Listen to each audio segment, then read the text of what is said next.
grabbing my dice. It's fine. I'm not a gremlin. Line? Is that the end? That is. Grabbing my dice. Hello, gentlemen.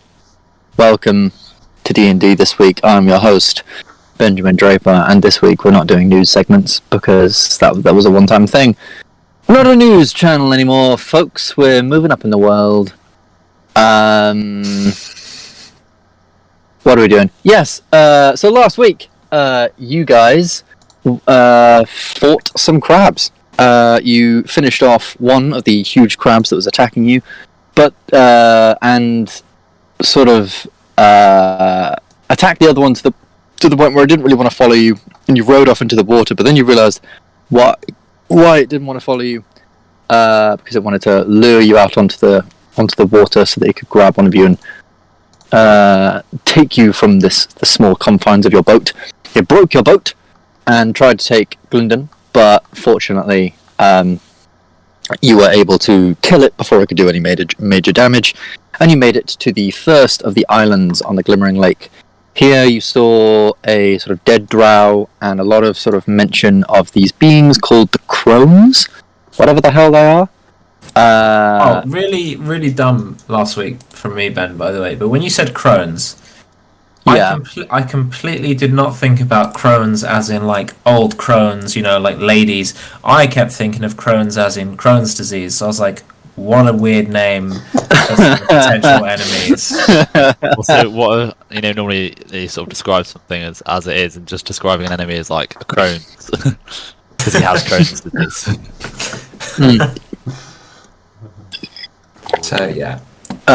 You went upon this thing. You met some two lovely old ladies, Edna and Irma, who tried to convince you that they were here on their holiday, because this is where their parents liked to take them when they were younger.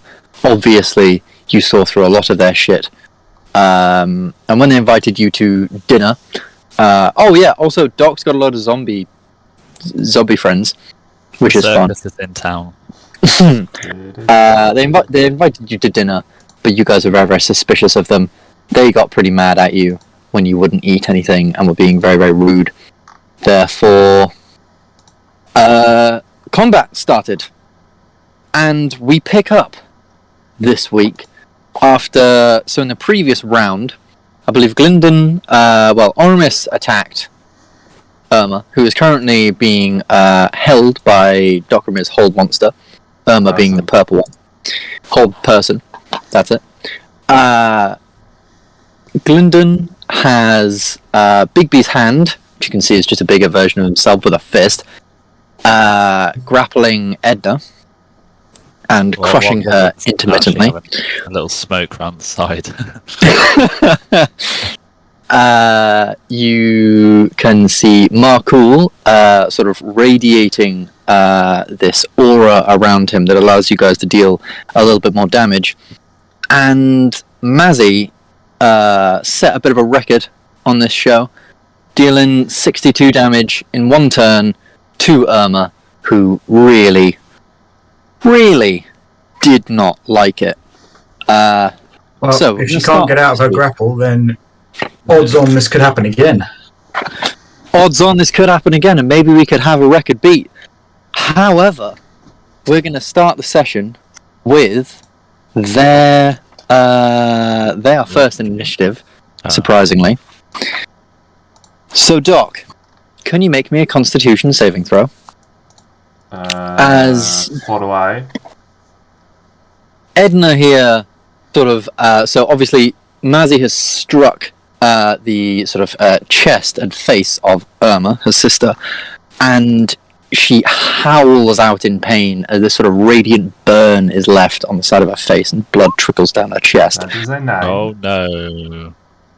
And you can see behind, and you can see sort of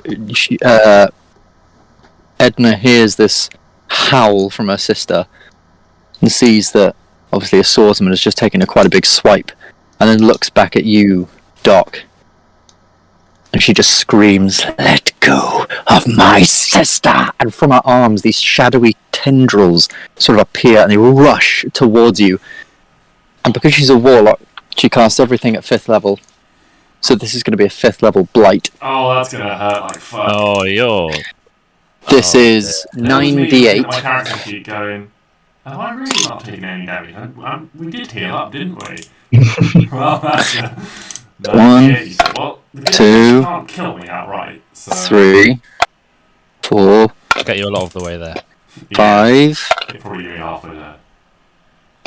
6, Well, Ben's not reacting like he's. 7, So that's good.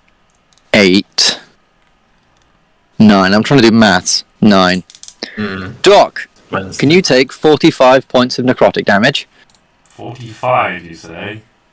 I say 45, sir. Okay, and I'll do a quick Constitution saving throw on that 45 damage, which means I need to roll a nat 20, because I believe the DC is 22 on that. DC is indeed 22. Yes. That was a good effort. A good effort, but unfortunately, not better. Concentration. No, that Is is... that the first time we've ever had that? What? Blight? A con save with where you've actually had to use the damage as the DC rather than just the 10. Possibly. Potentially. I believe, actually, one of your fireballs stopped something at one point. But, there we go. Unfortunately, she is unheld. She is unheld. I don't know what this... So there's 2 things on her. There's Hunter's Mark, and there's another one. Oh, yeah, it's Hex. Forgot about Hex. I took off the wrong one.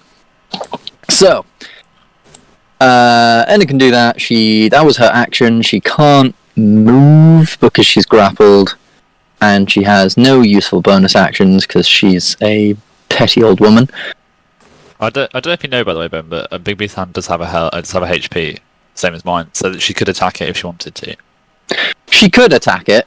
I didn't know that, but also I'm sort of thinking she might not have, because it's not in the warlock spell list. I'm not going to go out playing it. I'm just saying, like, she can hit it. It's not just this ethereal thing that can't. Oh, okay. Like, thank you for letting me know. That is now a little more useful. I'll take the inspiration for the honesty. Yeah. Maybe. Nah, Irma walks over here, eyes sort of fixated on Mazzy, sort of skulking, her sort of like robe over her chest with this quite sort of fancy necklace of sort of a weird combination of nails, teeth, fingers, and strange sort of like gold coins strapped to this weird necklace around her chest, and this robe has just like sort of got this massive cut all the way through it. You can see the blood sort of trickling down very, very heavily over her. She's limping. She's finding it quite hard to move. But you can see sort of she takes a finger and sort of strokes a little bit of blood from her chest, and from it, again, these sort of shadowy tendrils seem to form, and they wrap around her arms, all over her form, and then with a just screech, she raises her arms, and I'm going to need Oramis and Mazzy to make a strength saving throw. Pourquoi? Por me, please. Yeah. Oh, Matt, you're no. Oh, Matt! Oh! You weakling. But unfortunately, Mazzy, so these tendrils sort of wrap around all of you, well, not all of you, the both of you, and Oramis, they sort of wrap themselves around your chest, your arms, and you're not quick enough, nor are you strong enough in the moment, as they've got a very, very tight grip to react and pull them away, and you can feel them sort of sucking out the sort of essence from you. But Mazzy, you're much, much quicker to react, and you almost like bat them away with your blade, and the ones sort of that wrap around your feet, you're able to sort of rip off and throw back. And Oramis, you take...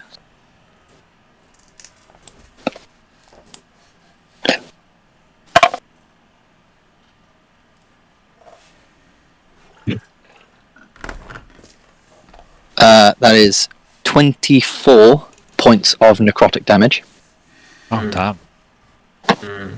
What a productive turn this has been. It's not even open. I'm guessing I can't half that one, Ben. You cannot, and unfortunately, until her next turn, you also cannot take reactions either. That being things such as uncanny dodge and stuff like that. And with that, she'll just move 5, 10, so it's 5, 10, 15. Attack of opportunity. No, not from Oramis, and she's still within your area. I thought she was moving further. That's why I said it. Right now, yeah. And I think she'll stay there, as she is very, very aware that you're a very skilled swordsman, and if she runs away, could potentially get a cheeky snag on her. And I think that's about all they got for this turn. Both looking rather drained, but ready to sort of fight on. And next up in the initiative order is Oramis. Okay. Oramising the Smythe. I think we know what's coming. Oh. Fireball. Okay, second one's not too bad. Oh, the 2 nat 1s. That's disgusting. That is disgusting. Your first blast shatters into the wall around, and you can hear as it sort of cracks into the wall, it literally throws out a stone from the brickwork onto the other end, and Gylndan, you're just sort of watching as you're hidden behind this thing. Suddenly, this brick just blasts out at the side of the wall, and you can hit a whole tower, this crumbling tower, just rumble a little bit. The second one, however, you do correct your aim, and you do strike a blast straight into her chest, dealing 8 points of damage. And I've just rolled a d6 for the hex as well. Oh, no, it is not. Yeah, that's actually 12 points of damage. Haha, success. And a d6 for that gives her that. Yeah, again, this hex as well, this sort of necrotic sort of mist bursts forth as well, sort of sucking a little bit of the life out of her. That is your action. Any movement, any bonus actions, anything at all? I would like to run up to her and try and stabby. Go for it. 17 hits. Does deal a 4 piercing damage. What's I did question why you didn't try and go for... Okay. Mazzy is currently on a table. He is within 5 feet of her. Excellent. Oh, that could have been a better roll. Could have been. But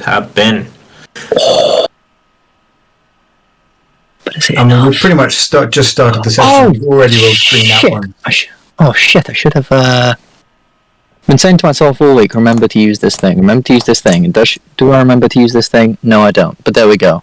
And That sounds like a good thing for us. it is a good thing for you as you see Oramis sort of sprint up to her. And Oramis, how would you like to do this? How would you like to murder this poor old lady? I just sort of sprint at her and like leap on her with the concealed blade and like rugby tackle her to the floor, basically jamming that through her chest. Oh, there's very, very nice. Very, very nice. And as this blade sort of sinks into her chest, you can hear a sort of final cry, and then you can hear the sort of wail of Edna as she sort of cries out as her sister has unfortunately perished. And she is going to take her legendary action, assuming that's everything on your turn. That's all I got. That's all she wrote. That's all she wrote. She's going to take her legendary action to...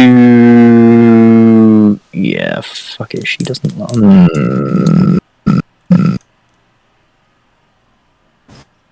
Yeah, she's going to take a legendary action. And Oramis, can you make me a con save for me, please? Oh, yes. Can't wait for a nat 1. Right. Ooh, that is alright. bad. Too bad. Is it enough, though? I don't know. It is. Yeah. It is enough. Just. It is on the precipice of being enough.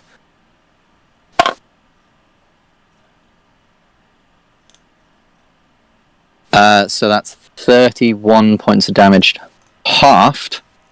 So that's 15 points of damage taken from you. And because her sister is no longer alive to share the wealth of healing... Say 15 points of damage taken. 15 points of necrotic damage. Could have been 30, Luke. Could have been 30. And like I said, considering her sister is dead, she has no one to share this wealth of healing, as you can feel sort of this life being sucked out of you, and this sort of mist appears all around your form. She sort of points at you with this old sort of slimy finger.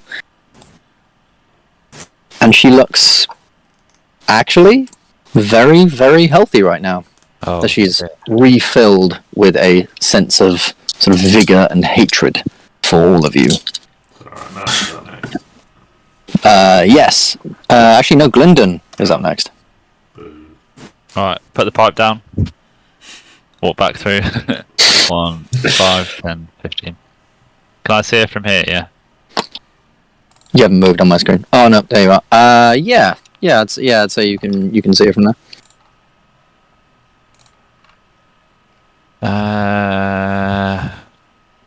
Right, okay, let's do this. I'm gonna. Sorry, I'm just looking something up. Run, boy, run.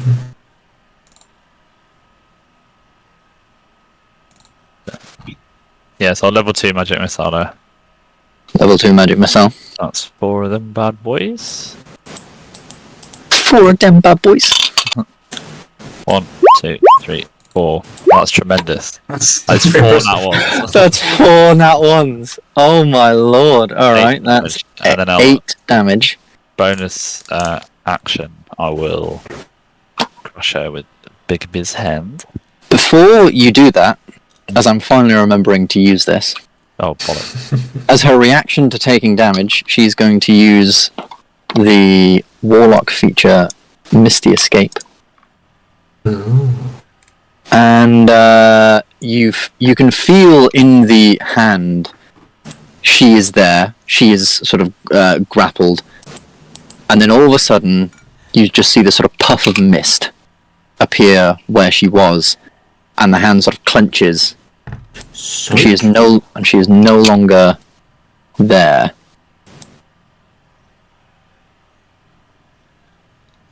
Okay, can I see where she's gone? You cannot. Oh, excellent. Okay. In that case, then I'm going to move 5, None of you can. 5, 10, 15, 20, 30. I move here, and then if I cast Althor's All-Seeing Eye, Mm-hmm. as a bonus I action, bel- I didn't use. She used her reaction before I could do Big B's thing. Yeah.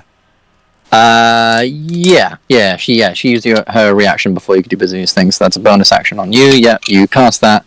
Everyone gets a +4 to one thing on their turn. Goes up. Actually, that's good. Yeah, there you go. Cool. I like it. Bleeding eye. Dark. And that's everything on my turn. Actually, if you're moving, that's an attack of opportunity. Oh, Okay. Run, boy, run. As she appears there. It hits. hits. Even with the +4 from Alpha's All-Seeing Eye. This would have happened before you, so this is Fair when enough, you were okay, back yeah. here. Alright, I'll just take it then. You just take it. Fair enough. Man. That is 6 slashing damage from this sort of these long nails on her claws, and that is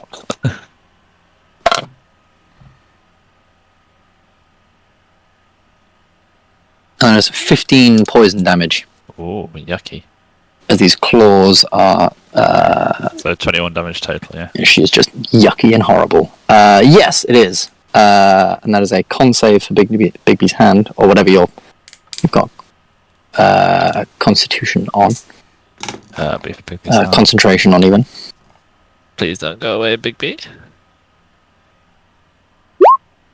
Oh, it's alright. Or is It's he? alright. No, he's fine. He's fine. Yeah, he's fine. He is perfectly fine. Cool. And then you still run over there. And Althor's all-seeing eye. Anything else? I think I can move the hand, but I can't do anything with it because that's the bonus action. Does it When say you cast can a spell, move? bonus action on subsequent turns, you can move the hand up to 60 feet and then cause one of the following effects. Okay, so that Yeah, so it's a bonus action to move it and attack with it, or move it and do something with it. That's me. That is you. Markul. Okay. Go on, lad. Well, he's going to step away from the zombies. He doesn't like 5, 10, 15, 20, 25, 30 to here. Which means... Yes. Oh, come on. Oh, there it is. Which means that moves with him. And then he's going to cast Guiding Bolt. Does he get the 1d4 from Gylndan? Where was he? He was standing here. Should do. So that's 5, 10, 25. Yeah, he gets it. So that's actually 17. Oh, so it's just, If you decide. It's a +4, not... It's Sam's intelligence modifier, Oh, okay, so it's a straight plus. So yeah, I'll make that 17 then. which does indeed hit. The 13 would not have hit. Oh. 15 radiant damage. That is a very, very good roll. Marco showing you all up. The next attack has advantage. Showing us all up when we've just witnessed Mazzy do 60 odd damage to something. Show you up this time. Yeah. Or rather, trying to get on Mazzy's level, am I right? And he hasn't quite made it, but he's trying. He's trying. Is that everything for Marco? Yes. Excellent. Doc, Did we miss Mazzy? we have not missed Mazzy. No, I had like Mazzy a really, rolled- really low initiative. Oh, Mazzy rolled a nat 1 on his I initiative. thought I did, yeah. Oh, okay. Alright, well, I'm going to go 5, 10, 15, 20. I'm just going to run up to her and give her the old 1.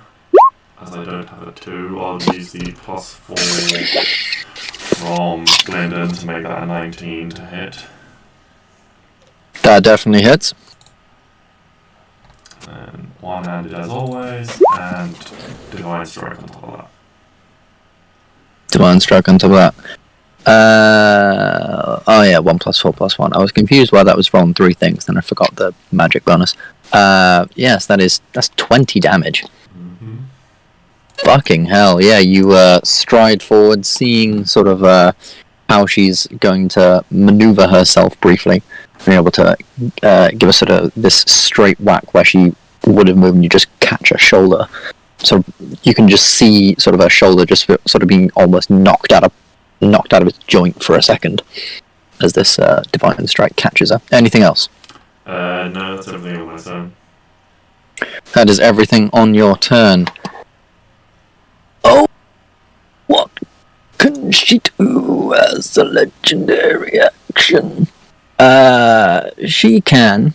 How many did they get? Did you say they get 3, or did I make that up?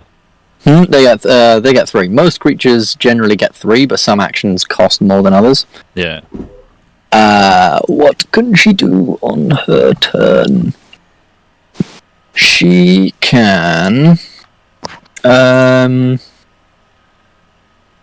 throw. Yeah, she's going to do that.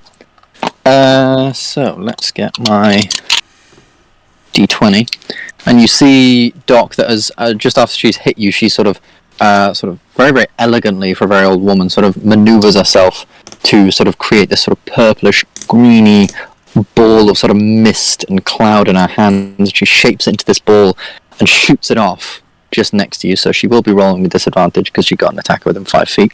But Gylndan, that still hits. Oh, is it area damage? No, it is a roll to hit. Okay. I will. I'll cast shield. You cast shield.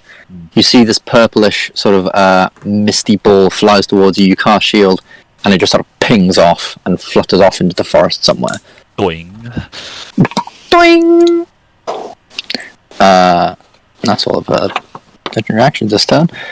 Mazzy, you are finally up. Zombies. Finally up. Oh, zombies. Sorry, zombies. Not finally up. It's fine. Again, I forgot about- 10, 15, 20, 25, 30, I always forget about the zombies.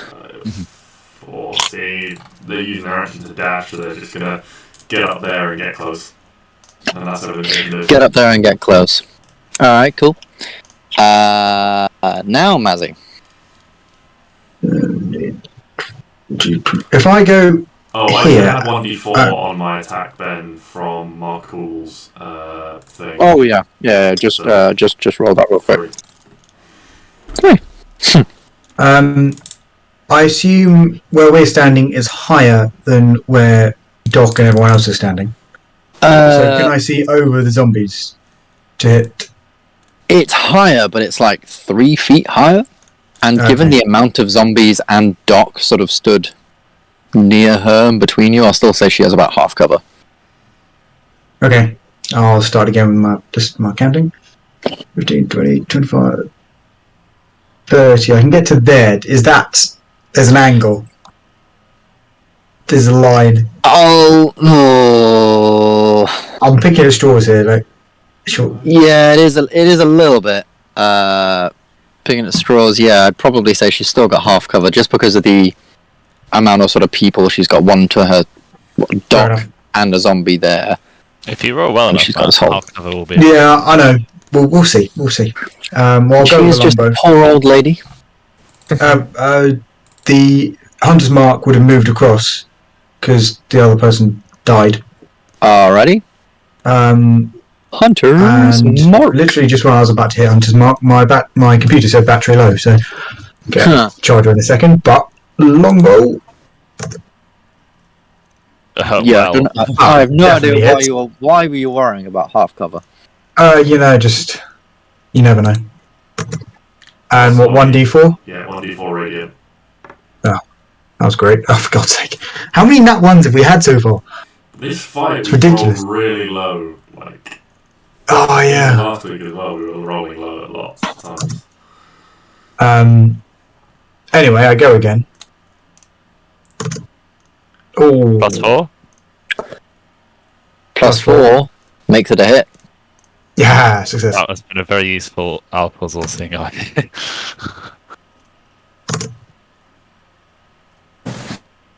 6 for Hunter's mark.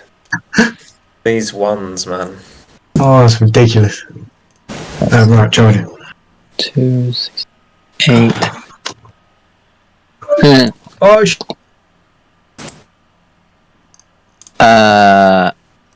Alright. Now. Anything else on your turn, Mazzy? I think he might have gone. I'm gonna He's gone to get a charger. I think his laptop might have died. Yeah. I think it might have died as well, He did do which an is action rather and sad. Bonus action, so and move. Yeah, and he did move, so I'll take that one.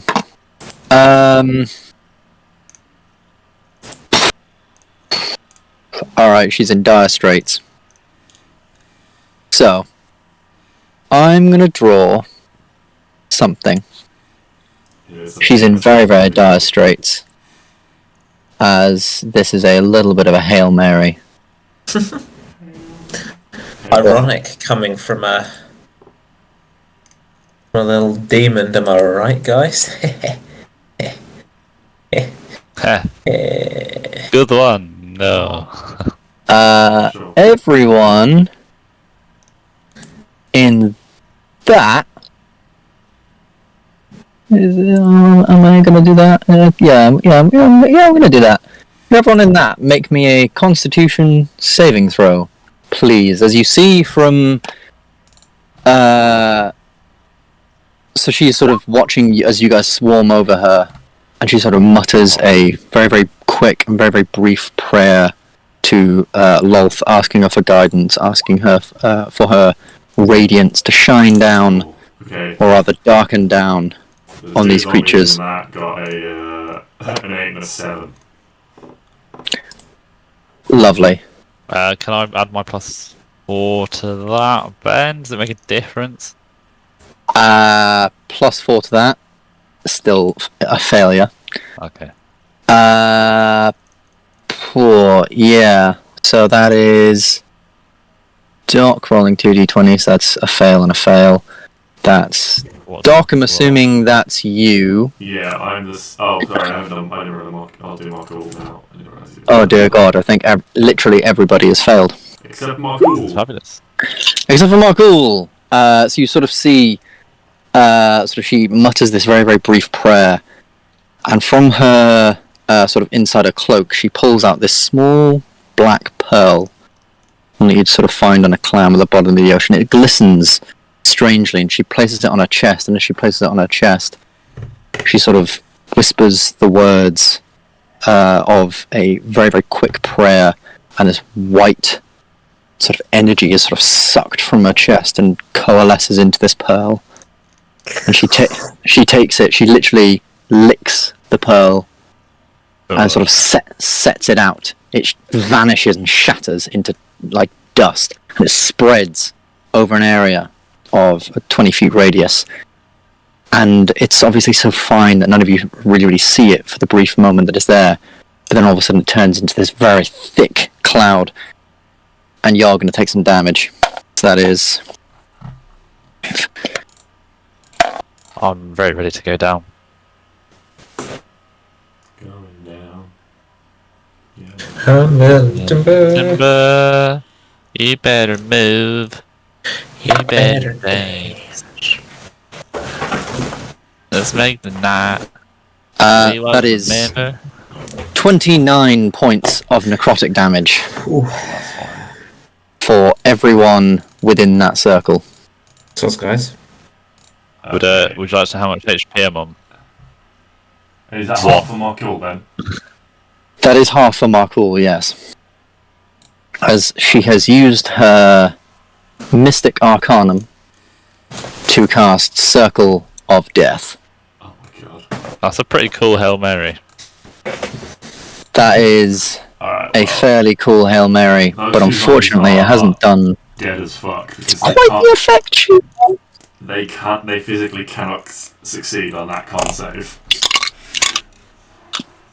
Ben, that's concept was a big bit then. That was for thingy. Yeah, that's fine. It stays up. Bigby's hand is still up there and rolling. That, I believe, is everything on her turn. Oramis, you've watched as a sort of shadowy mist has sort of dispersed over everyone, and everyone sort of, What was you the can damage see there? everyone sort of 29. Marco only Necrotic. took 14 though, didn't he? So Yes. that 12 con save stays. That stays. Okay. So yeah, Oramis, you've seen everyone take a load of necrotic damage from this big sort of blast of necrotic energy. That's now gone. What would you like to do? So with 30 feet of movement, I'd like to stand here and get a little flank on. Yes, with Zombie Boy here. Is that possible? Yeah. Yeah. I'll take that. You'll allow it. Great. Can I? I'll allow Can I begin with a Shadow Blade? Oh, you may. You may. Oh yeah. Dreadful damage though. Yeah. Dreadful I damage, get but a to crit add- nonetheless. Oh, it's too. I get to add a d6 to that for Hex. I have made a new thing Not a new thing. I actually said this a couple of weeks ago, but we've never had a chance to do it. I'll allow you to roll the D8, both D8s on that Shadowblade roll, because I said we'll re-roll ones on a crit, because I just feel like they're a crit. They should probably be doing a decent bit of damage. Yeah, he hits harder than that in a single hit. Yeah. So that's instead 3 and a max of 8. So that is 11. So 11 points of damage. And that Plus the 4 for the d6. So 11 plus 3 is 14, plus 1 is 15, plus 4... 19. 19. Roll that d6 again because it's a crit, so doubles. 23 points of damage right there. Sneak attack? you know it, yeah, if it hits. Alright, just give me 1 second. So that's 3 makes They didn't even sneak attack on the crit, Luke. I don't know. Yeah. Yeah, you had advantage and people within 5 feet.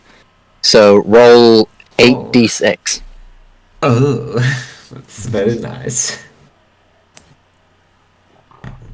Matt, I'm coming for your title.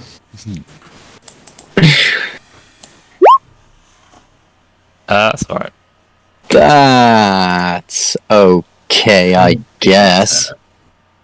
Only 1 6 in there, a 1 and 2 2s. So what were you on before? 19. So now you're on 46. Average 46 damage It's alright. so far on this turn. Oh yeah. Here comes the concealed blade. Here comes the boom! Here comes... yes, you charge up to her, slashing straight across her back. She gives out this sort of extremely loud yelp as you've managed to sort of cut right between sort of a rib cage. Anything else? Bonus actions?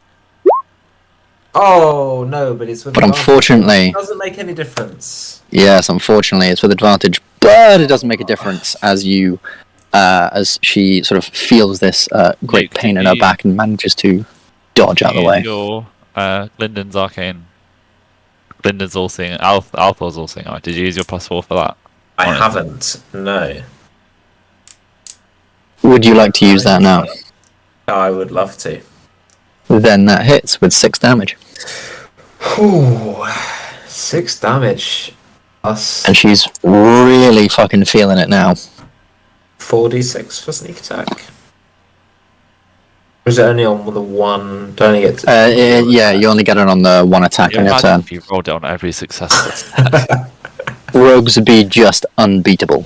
So yeah, you manage to sort of follow that up then with a quick swipe of your concealed blade, and she's looking very, very rough now. She's sort of like, she falls to one knee briefly. She sort of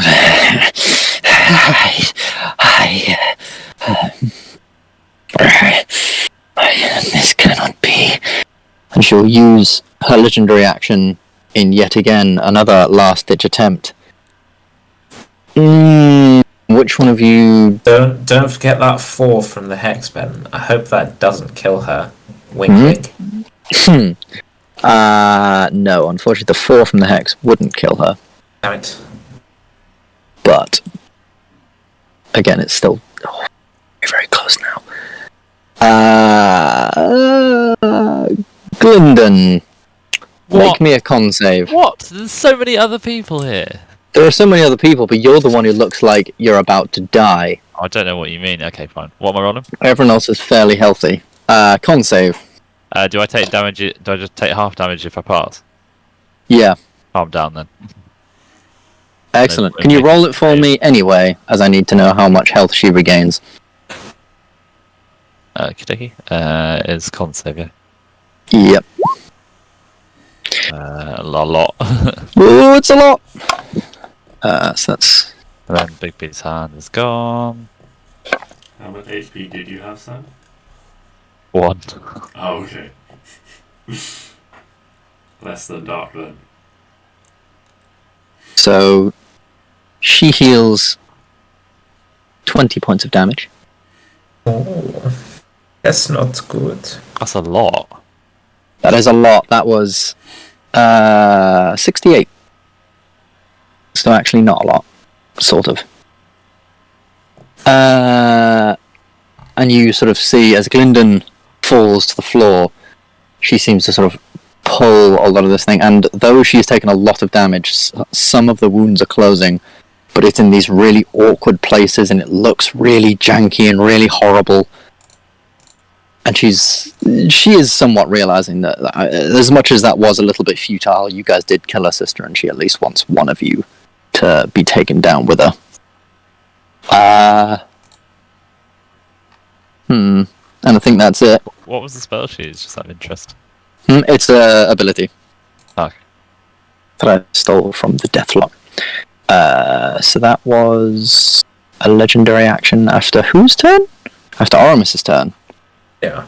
Gylndan, make me a death saving throw. Doesn't she have her turn? She had her turn before Oramis. Ah, That was casting the Circle of Death. Oh yeah. She's been a very busy lady these past few rounds. She has. She moves fast for an old lady. She does. Right, death save. Please. Oi. Oi!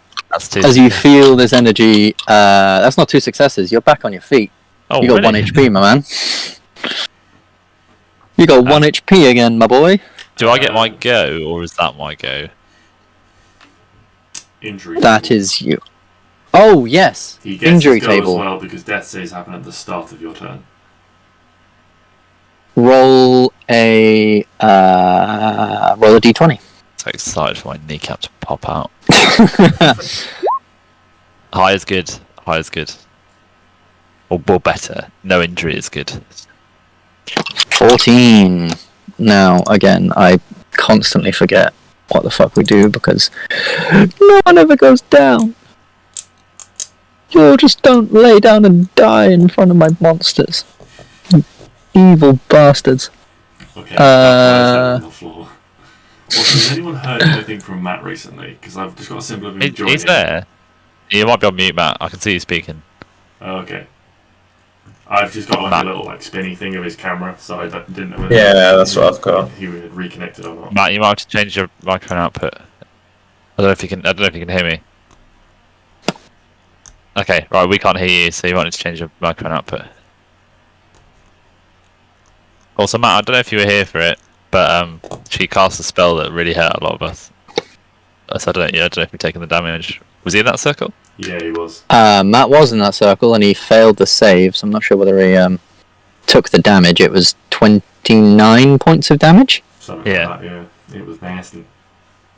It was nasty. Alright, where's that table? There's that table. So, no, actually with a 14, you are perfectly okay. Not even Really? like anything with flavours. I believe you have a minor injury, which is no effect, but you do get a little scar. Ah. And I'll probably say with the sort of necrotic. Yeah, I can hear you, Matt. I can hear you now. Yeah, I've always been here, so yes, I did take the 29 bloody damage. Excellent. Very happy I'll with say that.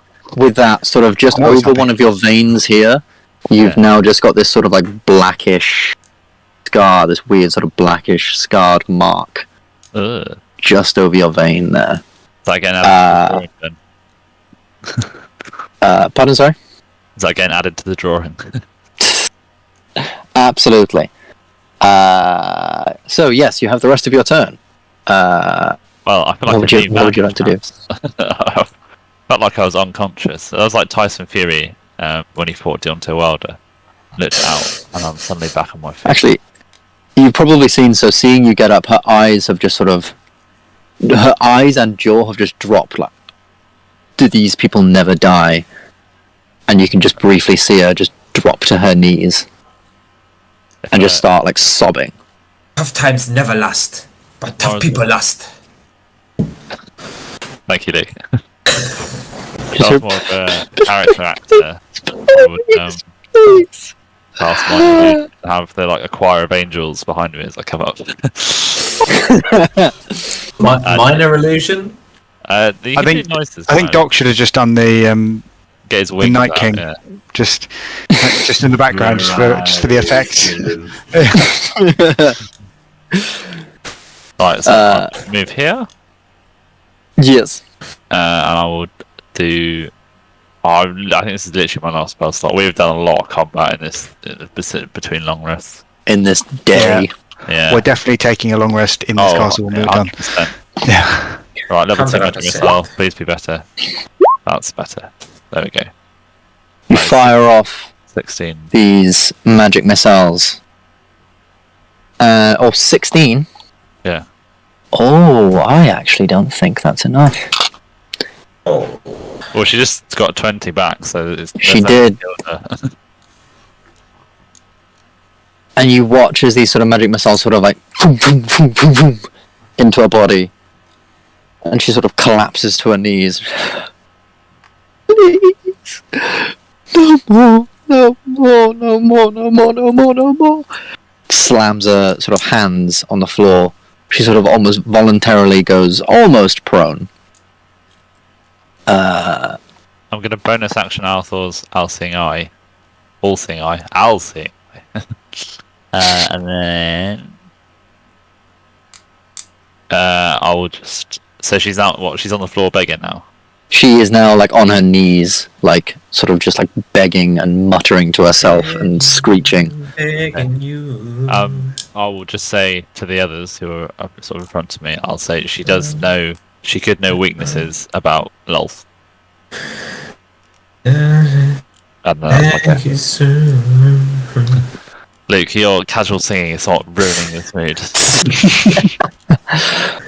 Oramis just sings throughout the battles. Next up These are old sea shanties, yeah. Get you in the mood. Next up is Markul, who, to briefly take over Markul for a second, JJ, will sort of just look at her, look at sort of Gylndan, look at the state she's in, and hold an action to cast Sacred Flame. Should she try anything? Should she try to cast any spells? I'm gonna say, as he sort of looks at Gylndan, I'm gonna be honest, I feel kind of bad. Beating on an old woman who's lying there, so bloody pathetic. She nearly killed half us. Jesus. And that will be his turn. Doc, would you like to do anything? Well, seeing as it doesn't look like we want to end this fight right now, Doc's gonna touch himself and give himself a cheeky little cure wounds. Lovely. Just heal back some hit points. 7. It ain't terrible. Ain't terrible at all. Anything else? No. Mazzy, will you be attacking this? Zombies. I will. Oh, go- zombies. Zombies. Will the zombies be attacking this lady? I will use my bonus action actually to command the zombies and tell them to restrain her, so they're both going to make grapple checks. Okie dokie. Roll a strength check on behalf of the zombies. Actually, don't even bother. She's on the floor, whelping and yelping. She'll almost let them grab her by the arms, like she's sort of like command just them to like restrain, so like take her arms and sort of pull them wide, so she can't like do any like magical gestures or anything like that. Okay, I like that. Yeah, these so that you just see these two sort of zombies. These once drow, now sort of got coral on bits of their faces and bludgeoning marks and everything all over their body. Just sort of meander over, like, grab each of her arms and sort of just pull really, really tight. And given sort of like how distressed she was, she does like seem to sort of yelp as they sort of stretch her arms. I'm like, please, just don't kill me, please. As she sort of sinks back into this poor old lady. Mazzy, Finally, you're up. No, finally. I'm just going to go in here, just ready action to make sure she doesn't do anything, but I'm going to leave the talking to other people.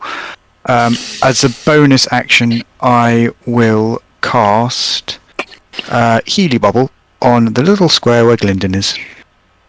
Aww. So it can be used up to 3 times if he walks in and out of it. It's 1d6 whenever he walks through it. Is it on his? Is it on It's his on turn? on his square, so it will be active on when I cast it on him. That's 1d6, but then he can walk in and out of it. It can be used 3 times up to anyone in my party. So Okay. if I'm casting it on him, that's 1, and then 2 other people can walk through, or he can walk again. Okay. I get it Gylndan, now, yeah. roll 1d6. He's done. Or does that 3. You gain 3 HP. Okay, I'll take it. Oh yeah, sorry, yeah, I was doing it. It's lost out on 2 HP points. Sorry. Well, you can just turn around and walk through it again twice, is what I'm saying. Yeah. They can do once per turn or something like that with. Yeah. Once per turn. You can only but- benefit from it like once per turn, so you can't. Oh. Yeah. You can't go like in, out, in Oh, again. yeah. In, out, shake it all about. But no, if that is everything, if no one is planning on attacking this woman necessarily, we can drop out of initiative. And these 2 zombies have this woman quite taut by the arms, sort of stood up, even though she's barely able to hold herself up anymore. Blood sort of trickling from her mouth, from a sort of gash in her forehead, from her sort of chest. Again, she's got this weird necklace. This time her one is made from things like sort of ears. There's an eyeball in there, there's a tongue in there. Really sort of creepy stuff. All you can tell elven or drow, as you know, you've got these pointed sort of purple ears and things like that. There's this little sort of little vial as well of just a couple of locks of white hair inside this vial as well, sort of at the end of her at the end of her thing, and these sort of tattered robes over her, and she's just sort of whelping and yelping and being very, very loud and annoying and I will. Can I think see of an that. arcane focus? Pardon, sorry? Does she have an arcane focus or anything like that? You can make an investigation check to see if you can identify something on her that could be used like something like that. I just want to take, if I find it, I just want to get rid of it so that she can't just suddenly cast spells. Because even though we've got her restraint, if she just utters something, we could all take an awful lot of damage. Is that 20 for everyone, JJ? That is 27 for everyone. No, 25 for everyone. Okay. Because of my Thank you. Damn! I mean, they Danke. have wounds, so. Damn. Yeah, so obviously Doc, while he's doing this, sort of able to heal everyone, and with this brief bit of sort of vigor, Gylndan, you're able to sort of walk over to her, and you're looking her over, and you can see this sort of slight bulge in the side of her robe, and reaching in, you can pull out this small little diadem that you recognize the priestess of Lolth. She had a very, very similar thing. It's this small little spider diadem with a little purple gem where the sort of sack of the spider is. This one, however, the gem is cracked and the metal is sort of rusting and going a little bit sort of off. It's clearly been in here for a while, and she's clearly had it for a very, very long time, but not kept very good care of it. But you are able to snatch one of them off her, if you would like. Yeah, and there's I'm not taking it, I'm just like yeeting it away so she can't use it. Oh, okay. Yeah, and as she does it, oh no, please. Don't kill me! None of you kill me, please! Don't kill me! I know lots. I know lots. What kind of things? Lots of things. I can.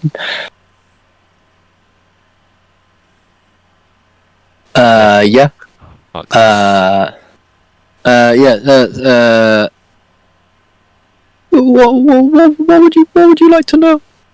Well, we're here to take down Lolth, so any weaknesses that she has, I know she cast you out. I feel like there's something that could be of use to us. I was cast out for my looks. Disgusted. She is so graceful, so beautiful, so elegant in her being. She is almighty. She is our queen, the queen of these caverns. She knows every inch, every stone that is unturned. She is a god. Tell me, wizard, do you know that gods have weaknesses? I think everything has weaknesses. You just have to find them. I would not know of any weakness. I see her as the all-powerful, the almighty. I cannot think. I cannot think. She sort of slinks into herself a little more. I'll try to intimidate her, but I want to use this cantrip to get advantage. Is that okay? What's the cantrip? Let's have a little looky. I'll cast guidance on Gylndan, seeing as he's leading this interrogation. Okay. Prestidigitation.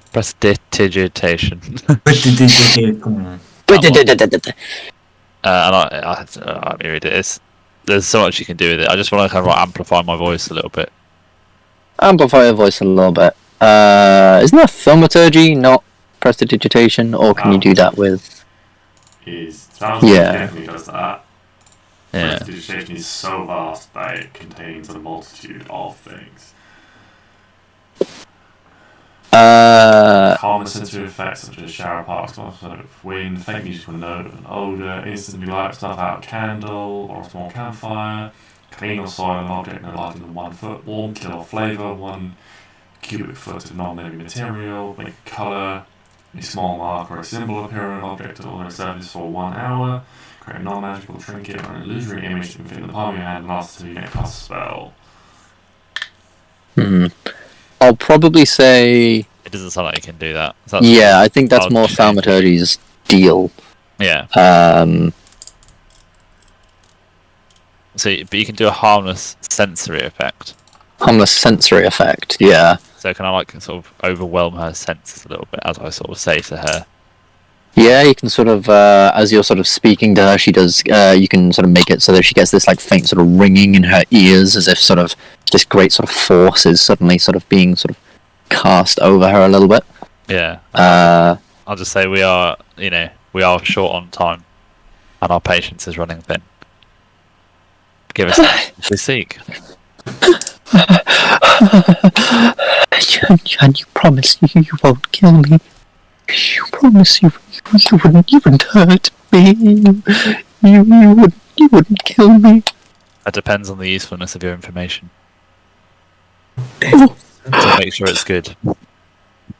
I don't know anything. I don't know weaknesses, but I know her and the Illithid. When the Illithid came here, they shared information. They form of security. Information about each other. That's all I know. Is there any tension between her and the Illithids? No, they are of the same cause. The Illithid are small in number compared to the might of the Drow, and the might of Lolth herself. Their army is nothing, but they are strong. They will break your mind, twist it and contort it 1,000 different ways. They will leave you a helpless whelp in the ground. So that is all I know. Please do not hurt me. Do not hurt me further. You have taken my sister. Don't take anything else. She just breaks down into a sob. I'm gonna say I think we're done here, and then I will walk away. Finish her. I will Is she likely to spread the fact that we are here to other people if we let her go? I will say, as Glyndon says, I think we're done here. I'll say I agree, and then just issue the command, kill her to the zombies. Oh, Yeah. Oh, get I in. think it's the right, I'm really not fussed about that. the right course Agreed. of action, but it's just because Ben's played it out like she's a human. How, It hurts. Doc? How do you see these What's zombies Oramis off to? killing her? I'm not having this. I've walked away. Oh, now you care about. Oh, suddenly he has a moral high ground, right? Okay. Only he wouldn't have argued if I hadn't used the zombies to kill her. Yeah, if you'd have killed her in an honourable way. It wasn't me. It was they did it. It was all them. I said nothing. If you'd have smashed her, I'm owning this. if you'd have smashed her skull in with your hammer or cut her off, It's alright. no problem. But don't. Because she's sort of weak and carrying, and they've got her sort of pinned, they'll just fall upon her, like you see, like in a typical zombie movie, when you know the last person in the pack gets caught, and they just sort of start just like tearing away at her. Yeah, so you just see these. You utter this command. You all sort of start to walk away, and you can see these zombies sort of look down at her. They both just throw her arms onto the floor, both collapsing down onto her, and you can just hear this viscera sort of munching and eating and cracking of bone, and the sort of squidgy sound you make when you bite down on raw when she's meat is screaming, just. I'm just going to put horrible. an arrow through her to put her out of her misery. Yeah. Good lads. Yeah. All right. So you. Also, you don't need to roll to hit. She's lying on the ground. She's got zombies right on top of her. Yeah, she's. you'd assume it's going to be a crit. Yeah. She's screaming. She's sort of doing that thing where like you can see her, like legs shaking like through all the pain, Just do and it. it's just horrible. Yeah. And Mazzy sort of turns around, bow up, just shook, sort of just straight into her chest, and you can suddenly just hear the screaming and wailing stop, and now there is just left this viscerous, carnivorous sound of just these two things just devouring flesh, just continually just going and going and going. I swear, JJ, if you use Raise the Dead on her and the sister. Would you need a bit of I don't think there's going to be anything of her left. need a bit of female representation in this zombie set? In this party. At At this point, Can I then make a request now that the battle is done? Doc, could I have my extra arrows from your bag of holding, please? Because I'm running low. Do you want them all? I've got 20. I would love them all, please. Yeah. I got 20. I thought you had 10. No, I've got 20. I can't quite fit 20, so I'll take 10 for now. Okay, I will give you 10. Thank God. nice. Yeah. Sort of handing over And sort also, of these while these we're doing arrows, this, can as I you just can just say- say this. Can you stop them? Because she is definitely dead. Like, Yeah, I They've had will- their fun. I will Like- pull them off, and then I will send them to guard the beach. Oh, okay. if we that's want to fucking rest, useful, if isn't we it? want to rest in the tower, do you want them just to sit here and just prevent anyone coming in? I'm not bothered. I think everyone else would prefer it if they were on the beach. Yeah. I see your You're point. right. Yeah. Yeah.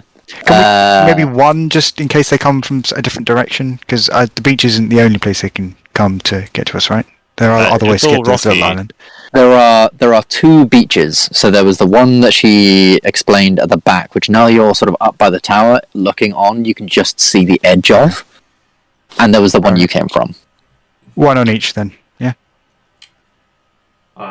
One on each beach. I don't know if they can do that. Is it a certain? Only thing.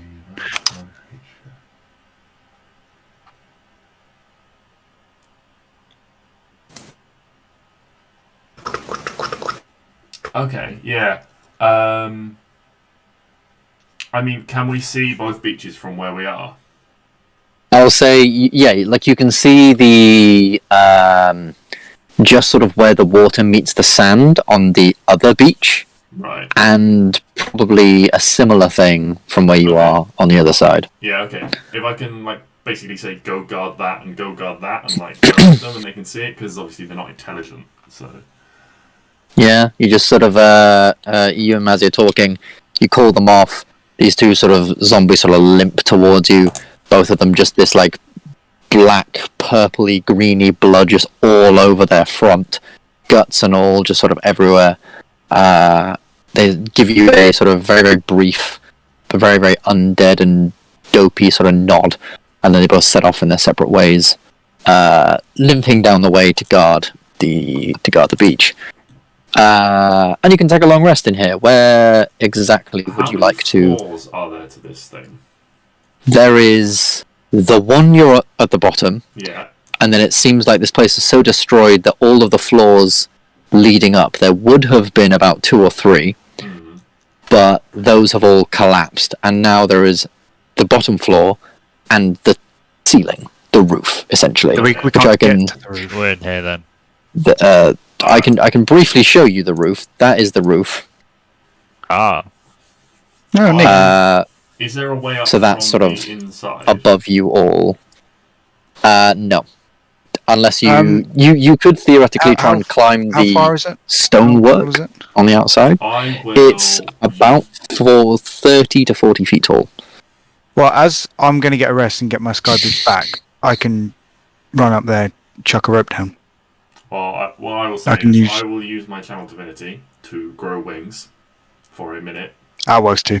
and I will fly up and have a quick investigate of the roof, and then I'll come back down, and because it only lasts a minute, I'll then whiz up the inside again and have like just a quick like look around. Did you see if there's anything Yeah. like, that looks anything that seems to be worth looking into? Yeah. Roll a quick investigation check for the roof, and then one for the general, and a perception check for the general surrounding area.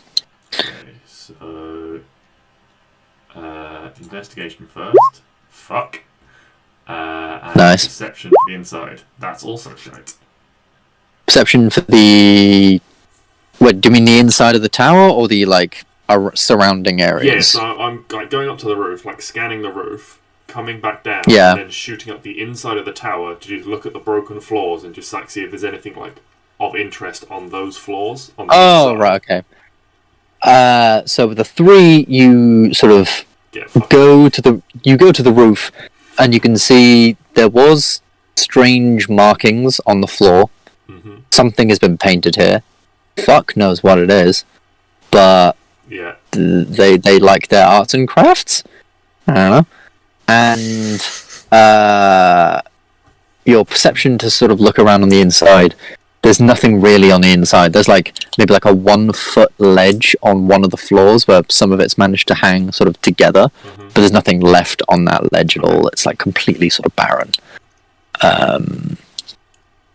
There's nothing. Yeah, there's nothing really of note upon these places. This place is so old that you can probably imagine that anything that was here has probably been picked clean. Okay. I will convey Yeah. to everyone that there's sod all here worth having.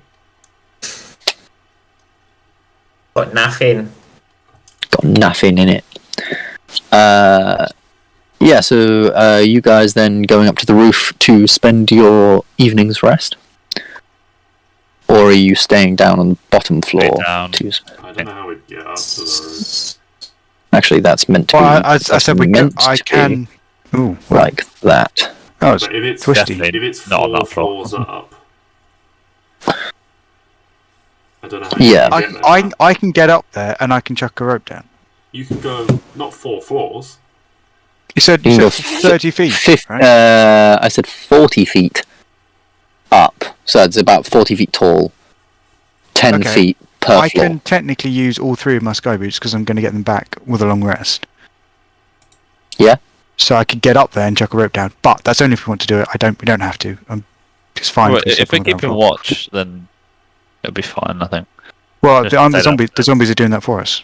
No, but like we keep watch because they're just watching 2 beaches, aren't they? There might be other stuff on the side. Okay. Would it be easier to watch from up there then?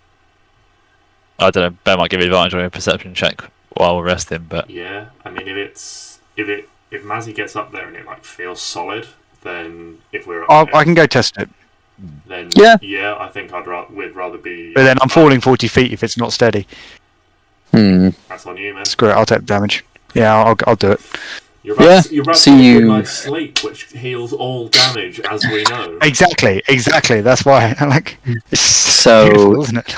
So you sort of take your boots.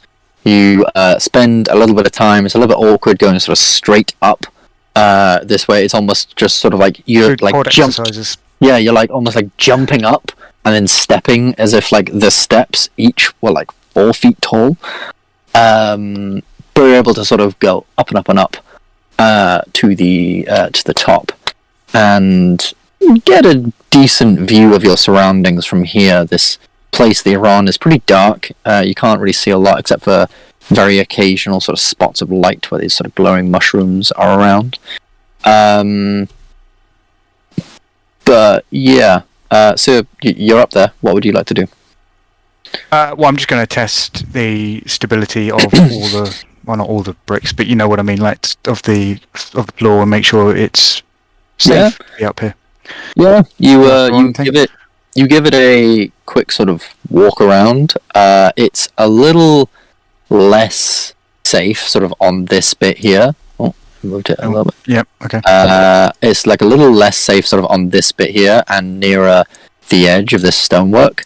But you think if you all sort of remained on this back wall, you'd probably be fine. Cool. Then I would recommend that we come up here because it is safe. But it would depend if I can. This is a nod to Gylndan. Tie a rope properly. It's really difficult. It's really difficult. I'd be careful doing that, young man. I assume. Well, you said that here and here were dangerous, but if I tied the rope here, around here, this area, You so it's on a probably safer section. probably think somewhere sort of around maybe back here Oh, is that or past the back stairs? here Yeah. would be so that was the remnants of the stairs which are now sort of broken and gone. Right, You could okay. tie one sort of through Tell this you hole what, here down to the bottom. I'll actually do it off the side, and then people can rappel the way up. Okay, cool. Makes it a little easier. Instead Yeah, of I mean, pulling on a rope just straight up, you can do it. And Yeah. walk up as well. I mean, you've got many hours to do this. So I guess everyone just roll me a quick athletics check just to see how No. quickly you're able to get up this place, especially after such a That's long what and I'm- arduous You said day. how quickly, not how well. I mean, if you roll a natural 1, there could be consequences. Oh, no. It wasn't a natural one. It wasn't a Oh. natural 1. So you're all able to sort of get up fairly quickly, or at least most of you are anyway. Oramis, would you like to roll me a quick athletics check? No, I would not, because I'm not going to go up. No. You're not going to go up. That's fair enough. Actually, Doc, you're going up, right? Yeah. Markle will stay down here. He will stay down the bottom by the table on some of the chairs and opt to take the first watch. Well, I thought we were watching from the top to get advantage, but Yeah, but we need. Well, You get he doesn't really say much, especially after what's just recently happened, and he really sort of is making a lot of attempts to stay away from Doc right now. It's very, very obvious. So he's like, these old bones after today won't make up that rope. I'll be down here. I'll just be keeping a sort of watchful eye over the evening.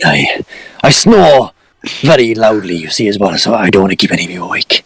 It's all right. absolutely fine. But my question would be, how would he let us know that his watch has ended and we need to have someone else to watch? I will shout up to you, good sir. I'll make it all up, but sure, okay. Or throw a stone on the side of the wall. There we are. Just throw a stone up and see who it hits. Exactly. I think that'll work. That'll work very well. As long as you're all happy. Yes. All right. Sort of moves all the sort of food and everything off the table. Sort of gets the tablecloth that's on it, ties it up a little bit to make himself like a sort of makeshift blanket, and takes that, sits on one of the chairs, and just sort of bloody hell. and he is somewhat conked out for the evening. She is, oh dear God, so definitely dead. I forgot to put that thing on her. And if you'd all like to maneuver yourselves into positions where you think you'd be for the night, you can. In the top corner. I'm on the ground floor. I'm telling you, it's safe in this corner, Sam. Yeah, not safe on this side. Not as safe. I'm ground floor, but I'm in this corner. Yeah. Okay. Cool. That means I'm going to sit right. Oh, what? I go underneath him? That's just not right. But yeah, you can all start taking a long rest. So who's making the first? Markul. Who's taking the first watch? Markul will take the first watch. Yeah. Could you, JJ, for me, roll a perception check for Markul and a D12, please? Not bad. I'm just going to do my stuff. What were you doing, Mazzy? Sorry, just. Oh no, I'm just sort of speaking out loud. I didn't really mean to. I'm just. I see. Okay. My character sheet for long rest. Hold off on doing that in case something happens.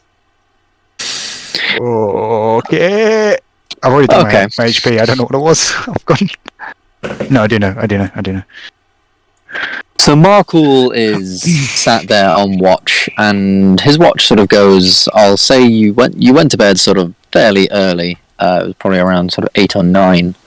8 hours rest to potentially wake up at around sort of, I don't know, when it is like, say, 9ish. When would you guys like to be up in the morning? You need a minimum of 8 hours for a long rest.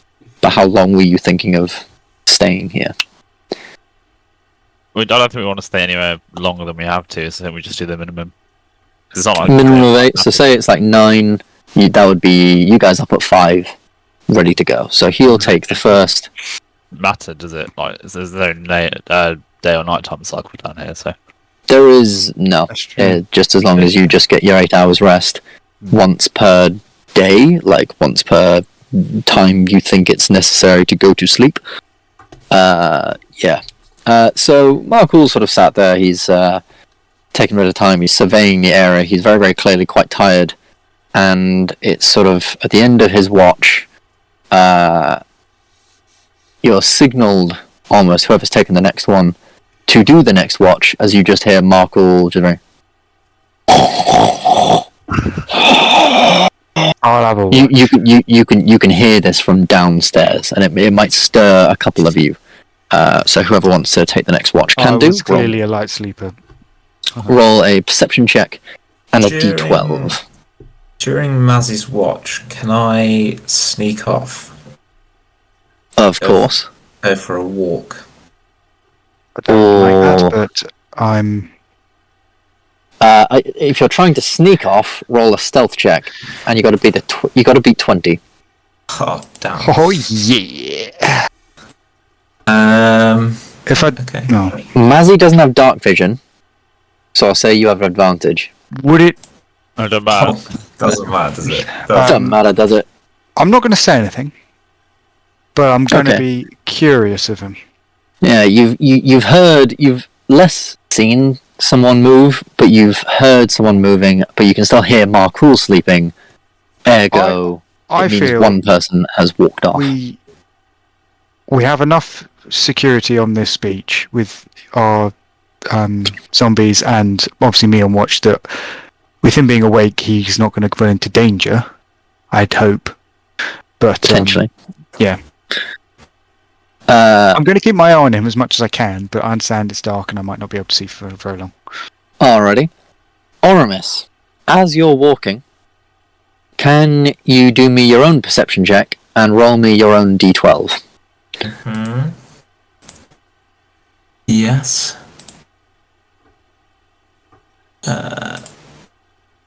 Well, that's a bit good. That is a little bit good. Like he knows that I know that he's there. An 8.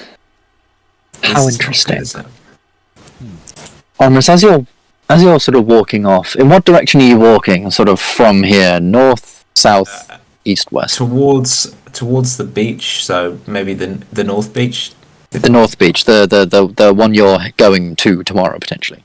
Yeah. Yeah. So you're walking in that direction. It's a fairly straight path from there. So it seems around this tower, all these sort of dead trees and things. But just a little ways off, there is a small sort of well that was created again with a sort of glimmering water in the bottom of the well, sort of lighting up the well from inside. It looks kind of cool, but as you look down on it, you realise, oh, it's nothing. And from there, the path leads on down towards the beach.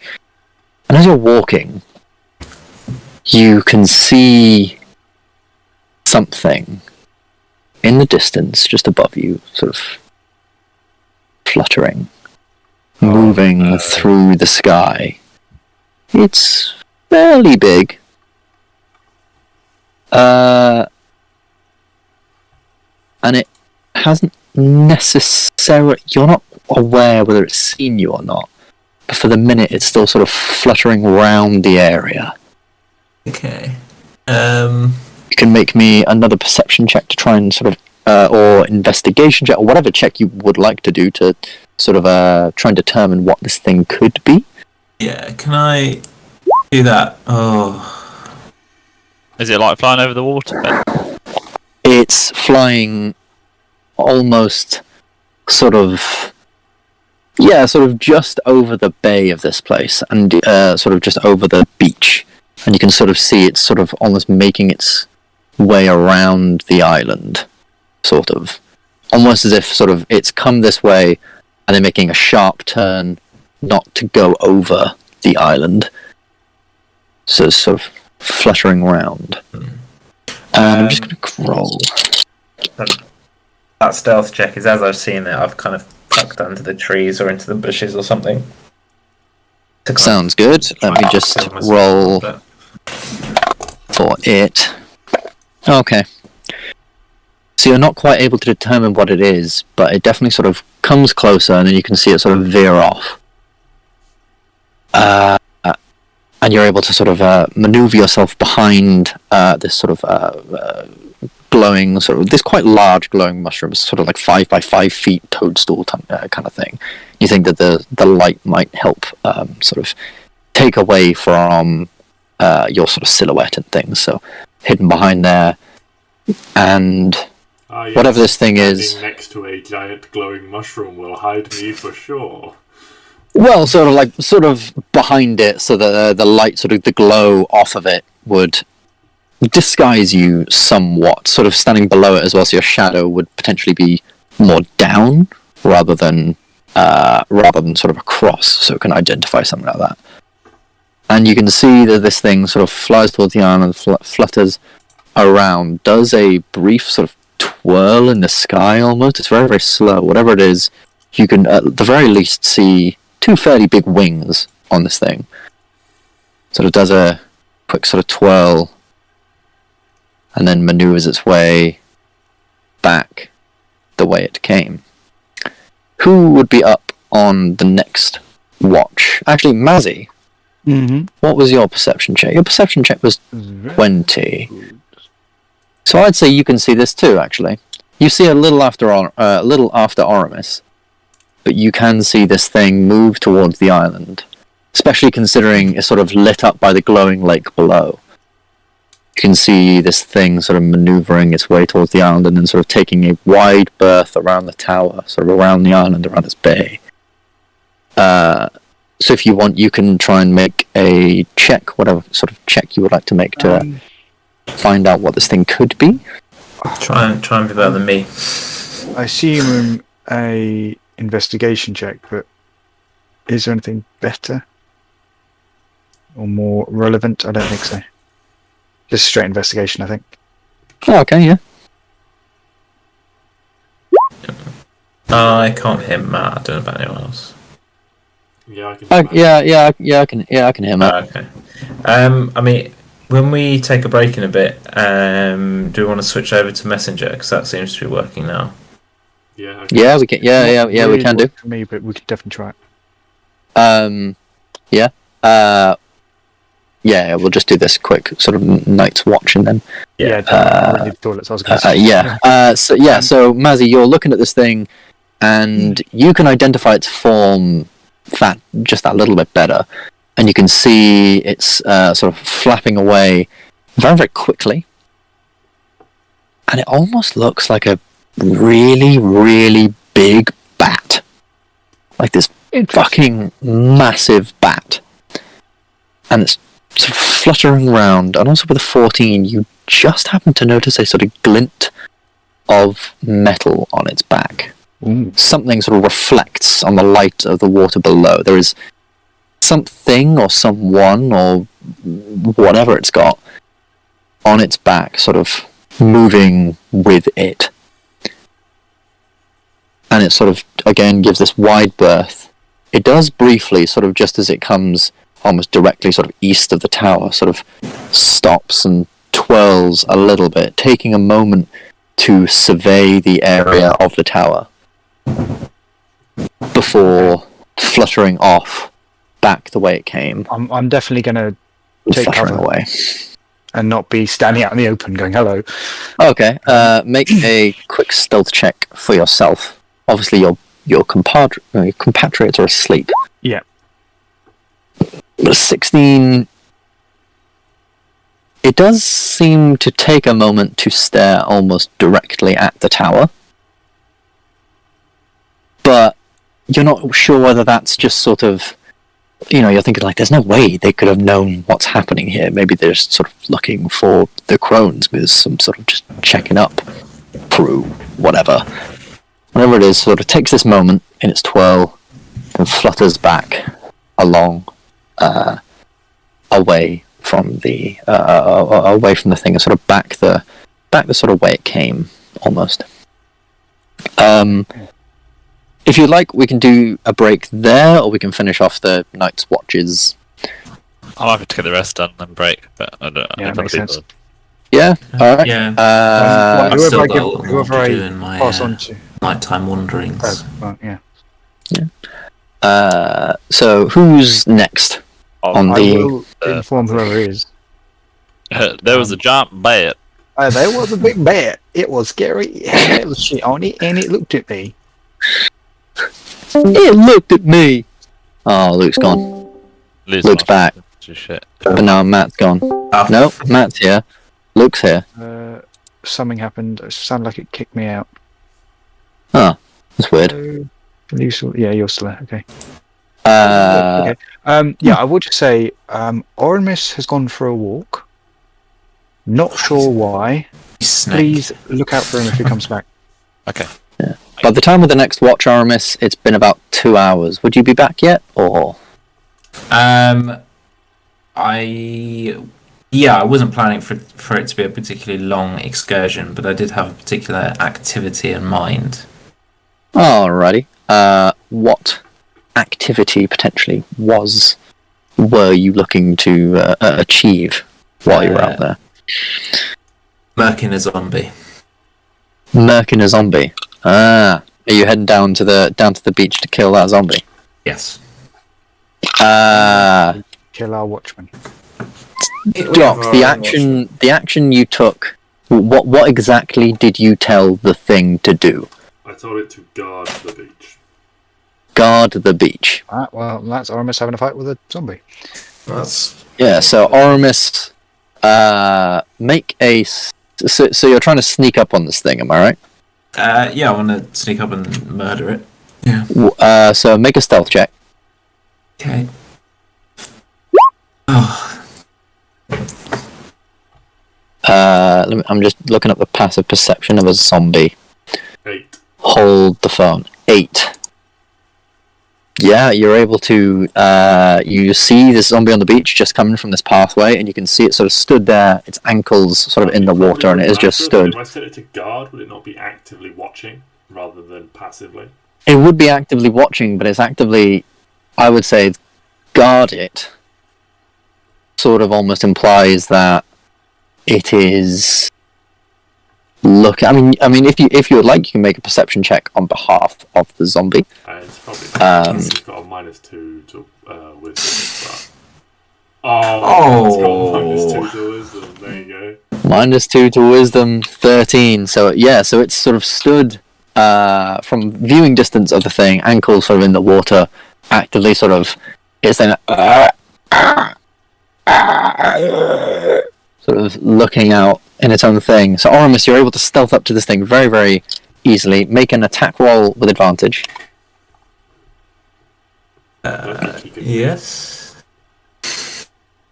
Okay. Oh, you just watch. No, I physically don't think he can miss unless you roll 2 natural ones.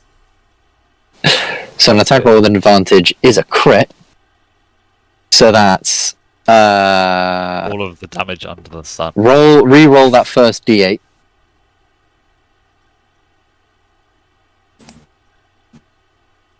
Seven. That's a damn good re-roll. So that's 7 plus 10, 11, 15 damage. And now roll for sneak attack. And because it's a crit, That's rubbish. roll again for sneak attack. He doesn't have to, it's dead. Equally rubbish. Oh, it's dead. Hold on. It doesn't rise It on a need- crit. Oh, no, of course it doesn't. Yeah. Oramis, how would you like to take out the zombie? I think I'm just gonna take its head clean off its shoulders. Nice, yeah. You briefly sort of bring out your shadow blade, head clean off the shoulders, and you can see almost a bit like a chicken for a second there. It sort of stands, not knowing what's gone on. Like, oh shit, suddenly I'm down here, but the body's up there. What's going on? And then the body just sort of flops down, and the head sort of just like tongue just sort of falls out of its mouth, and it is dead. Awesome. Congratulations. And then I just head back and go to sleep. Head back. Doc, do you know if one of your things been killed? No. Or is it just sort of... It doesn't say anything? Yeah? Alright, Yeah, I mean, I've got no connection to them. cool. So whoever was doing the next watch is up for their watch. Poiception. And Poiception check. Does he see Oramis coming back, or is Oramis coming to the next beach for the next game? 17, and roll a d12. Ooh, 9. Again, you're sort of sat there surveying the area, looking out. You probably see Oramis come back. How long does your thing last for, your dark vision? I can pick it up, and it's between. I can change it between long and short rests. So I'm just still. Oh, okay. I'm assuming then it's sort of thing between long and short rest. So you're looking around, still sort of with your dark vision, you're able to see Oramis sort of trotting back up from the way, looking rather bemused with himself, I'd imagine. And nothing appears to happen on your watch. It's a quiet one. It's a quiet one. And the final watch. Markle, Mazzy, Doc. Gylndan, Oramis hasn't done one. Yeah, we used to Which expect Oramis to do this one is- after all of this. I do want to point that. Yeah, so if you want to do the final watch for me, Oramis, roll another perception check. And a d12. Does this mean Oramis doesn't get any rest? That means that Oramis has had, in total, about 4 hours of rest. But in between... in between... 6 hours. So to get the benefits of a long rest, you guys would have to stick around there for another 2 hours, because walking down to the beach and killing a zombie is not light activity. Do you really think it took him 2 hours to walk down to the beach and kill a zombie? Oh no, I don't think it's taken him 2 hours. He probably, actually Mazzy would probably have seen him come back on his watch. Just depends on how long he was planning on staying out there, I guess. I mean, it'd take about 15 minutes to walk down to the beach. Did Yeah, Oramis I go was- to both beaches, or just one? Just the one. It's just kind of an act of frustration. So he's just gone down there, murdered it, come back, gone to sleep. Oh, okay, cool. Yeah, like He was half having an trouble hour, sleeping. 45 minutes. half an hour, This was 45 clearly minutes. the one that did most Yeah. of the biting at the end. In which case I'd say you can have the I'll be nice and I'll give you the full rest. So long as you stay in an extra hour in the morning. I'll drag it out getting up in the morning. That's And what we 21% won't check. be kind on that. We'll be like, well, you were the one going out on your walks. Like, why do I have to wait for you? And the big one, Oramis, roll a d12.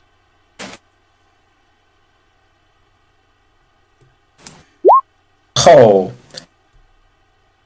no. As you're sat there, hearing your friends slumber, Markul also asleep, again you can sort of hear something strange up above you. This weird sort of, almost like moan, or this weird sort of humming noise. And then there's a sort of flap of a wing, and you look up. And if I just really, really quickly get the... no, I don't want to do that. I just really, really quickly get the thing. So everyone up top is asleep. And therefore it is going to... sneak down, but it gets advantage. That's shit. And the other one, finally,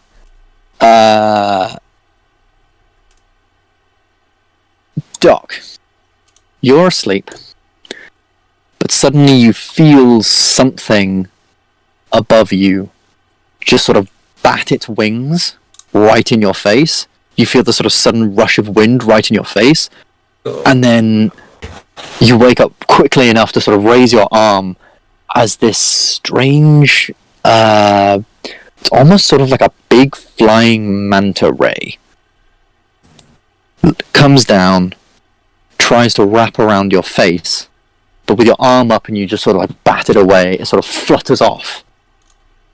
But Gylndan, being asleep, this one does manage to wrap itself almost around you, around your head, just while you're sleeping, and you wake up at the last minute and you suddenly realize you can't breathe. Whatever this is around your head and sort of like your body so tightly, it's got you grappled and restrained. You're also blinded, and you cannot breathe. So how come it didn't get docked? It just fell its attack then? It failed its attack. Oh, okay, fair enough. You rolled a 1 and a 3 with advantage. If I've seen this coming, then Yes. would I not have a chance to attack it? I'd say you can... Before yeah, it you can... actually- Would you also not shout to get us up? Yeah. Like if I've seen it coming down, should have potentially said this before you'd gone through all of that. Yeah, it's part of what I was waiting for, but also, yeah, that's my bad. I'll say if you want to, you can shout for something, in which case it won't have advantage. But since it was coming down with Gylndan in mind, it still did hit you, Gylndan. However, if you have the spell slot left, I'll allow you to cast shield. Because we haven't finished this rest. Then yeah, it still gets you. What a fantastic rest this has been. This thing latches around your head. Gylndan, you can't breathe. You can't see. You can't hear. People. You just can't see anything around. But everyone else has woken up. And I'll just sort of copy and... Copy and No, paste, Willem. that's... I'll copy and paste a picture. Because I want... well, actually, no. I'll just get a token for it right now. Where was the token I wanted to use? I had it here, but then it left. I'll use this, but it's not this. Just for the sake of sort of speeding things up. I'll use this, but it's not that. It's actually what is known as a cloaker. I'll just grab.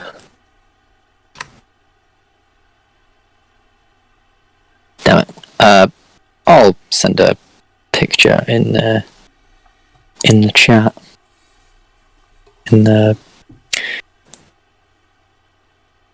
It's in the Discord chat. A picture of what is attacking you. Alright, well, should we take a break and resolve this afterwards? Yeah, we'll take a break and resolve this final little bit afterwards. let's discuss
none of you mind a really quick initiative. As the one that attacked Doc sort of tried to attack Doc, failed, and fucked off. It's now 40 feet away from you, like flying away. So it does appear to just be this one so far. So that's... I question, would McCall be up as he's downstairs? He is downstairs. There's not a whole lot he could do, but And given it's the same with Oramis. Initiative. Correct. I mean, I guess we're kind of assuming that we're all awake because Oramis has shouted. Cool. Everybody get up. Doc, Mazzy, and then it needs to roll its turn in the initiative order. Oh my god. I beat it. This would be an absolute shock. You beat it. Yeah!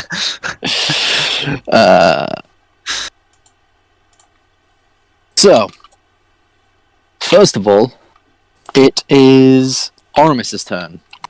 Oramis, you've seen this thing fly overhead. You don't know yet that it's attached to Gylndan's face. What do you do? Can I... Would I be able to see it from anywhere on the ground floor? From anywhere on the ground floor? No. Or, like, you know, where I am now. So I'd have to get up there to kind of... You'd have to either get up there or like get somewhere like over here to like the far right to be able to see it. But obviously you don't necessarily know it's there, so... well, I've seen it come down. Yeah, you've seen it come down, but you don't know what it's doing up there at the minute. I don't know. It's a big... No, no, obviously not yet. Flying rug. Fucking flying rug, yeah. So, Not the rug. it's doing something up there. What would you like to do? How tall is this? Could I Misty Step to the top of the... It's 40 feet, so you can Misty Step 30 feet of the way up there. I'm guessing the rope's still there. The rope? We didn't talk about it. I don't know, Mazzy, is the rope still there? The idea would have been to bring it up when everybody was up, but as nobody went up, we didn't really discuss it. I don't know. Everybody went up. Doc No, 'cause- and... not Doc... not everyone. Muckle and Oramis stayed on the ground floor. Yeah, okay, so yeah. So, not everyone went up, so would you have kept it there? I don't know. I forgot to ask. Forgot to think about this. I'll say for the purposes... The easiest thing here is because you've forgotten it, then just say it's there, you've just left Yeah. it. Fair enough. Yeah, you just left it there. So the rope is still there, so you can try and climb the rope. Okay, alright. Misty Step up the rope, you can... Right, yeah, can I dash and Misty thunder Step dash. up the majority of the rope and then climb the rest of it? Yeah, of course. Just maybe a really quick athletics check, just to see... Wasn't JJ will tell you... deep inside the... Oh yeah, you're like deep inside. You're like here on the inside. Yeah. Isn't so- most of this open? Well, it depends. Where did you put the rope, Mazzy? Did you put the rope put it on the inside side. here or on I the, put it on the On side the of the outside. building? I did say I put it on the outside so Yeah, they so could the climb rope up. is actually out here, so you would have to move Oh. around the building to like here and then Misty Step up. Ugh. Right. That's fun. Well, I guess I'll do as much of that as I can. 5, 10, 15, 20, 25, 30. Well, that's like 30 feet of movement, though. Misty Step. Where's the rope? The rope is like Yeah. here. Yeah. So I'd say 30 feet away is getting you about, I'll say for the benefit of the doubt, because I can't be asked to math, 15 feet up the rope. Okay. Cool. Can I do that? Cool. Remember, you are 15 feet up the rope, you Misty Step, you're able to very, very quickly grab the rope as you sort of form in the mist. And on your turn, you'll be able to climb your way up. Next up, Gylndan. Gylndan, This thing is Love and life. on. Can't breathe. This thing is on your fucking face, and I just need to check whether target cloak can detach itself. A creature, including the target, can take an action to detach the cloaker by making a strength check. Well, okay, I guess kind of have to do that because otherwise I'm just gonna stop breathing. Yep, So it's just a straight strength check. just strength. Or a strength saving throw. Strength check. Okay, cool. Right, here we go. I have no modifiers in this, so hope for the best. That's not great. Unfortunately, as try as you might, this thing has latched itself very, very securely on to your face. Bonus actions, any movement you can't see, so you don't know where you're moving, but anything at all? I wonder if it'll let go of me if I take damage, but the only way I can damage it is if I sort of roll off the side, but that's going to hurt me as well. How much damage do I take falling 40 feet? 40 feet, 4d6. Well, I can't do that. I can still shout, I guess. I know I can't breathe, but I can still say. Well, we're all awake now, aren't we? So we'll be. It would like use up the last of your breath that you have. Okay. You know, like say you were asleep, you were just sort of breathing regularly. You could use up the last of your sort of breath that you currently have to try and scream. It, and I have faith in my boys that they're going to sort it out. Alrighty. I think I don't have any spell slots, so. Marcool, there's not a lot he can do. He's down here, he's heard things are going on up top, so 5, 10, 15, 20, 25, 30. Dash, start climbing the rope. Can you make a athletics or acrobatics check for Marcool? Just to see if he rolls terribly. Which unfortunately he did. Marcool gets up the rope a little bit, but I'll deduct 5 feet of movement from him because he struggles to get his sort of, he's just been stirred from a very, very deep sleep, it seems. So he's still a little bit groggy, so he's struggling to pull himself up. But I'll say he's about now. What was it? It was I'll say he's about 10 feet up the rope. He's just below you, Oramis. Doc. I will rush over to. If I go on this side of Gylndan, the other side of Mazzy, can I still reach the creature? Where you haven't moved for me. Going on this side. There, yes. Is that not another one of these things as well? There was, but because it failed to get on Doc, it just fucked off. Okay, it just flew away. Yeah. You can still reach the creature. It is on Gylndan's face. As long as you can reach Gylndan's face, you can get it. So I'm going to try and grab it and Mm-hmm. inflict wounds.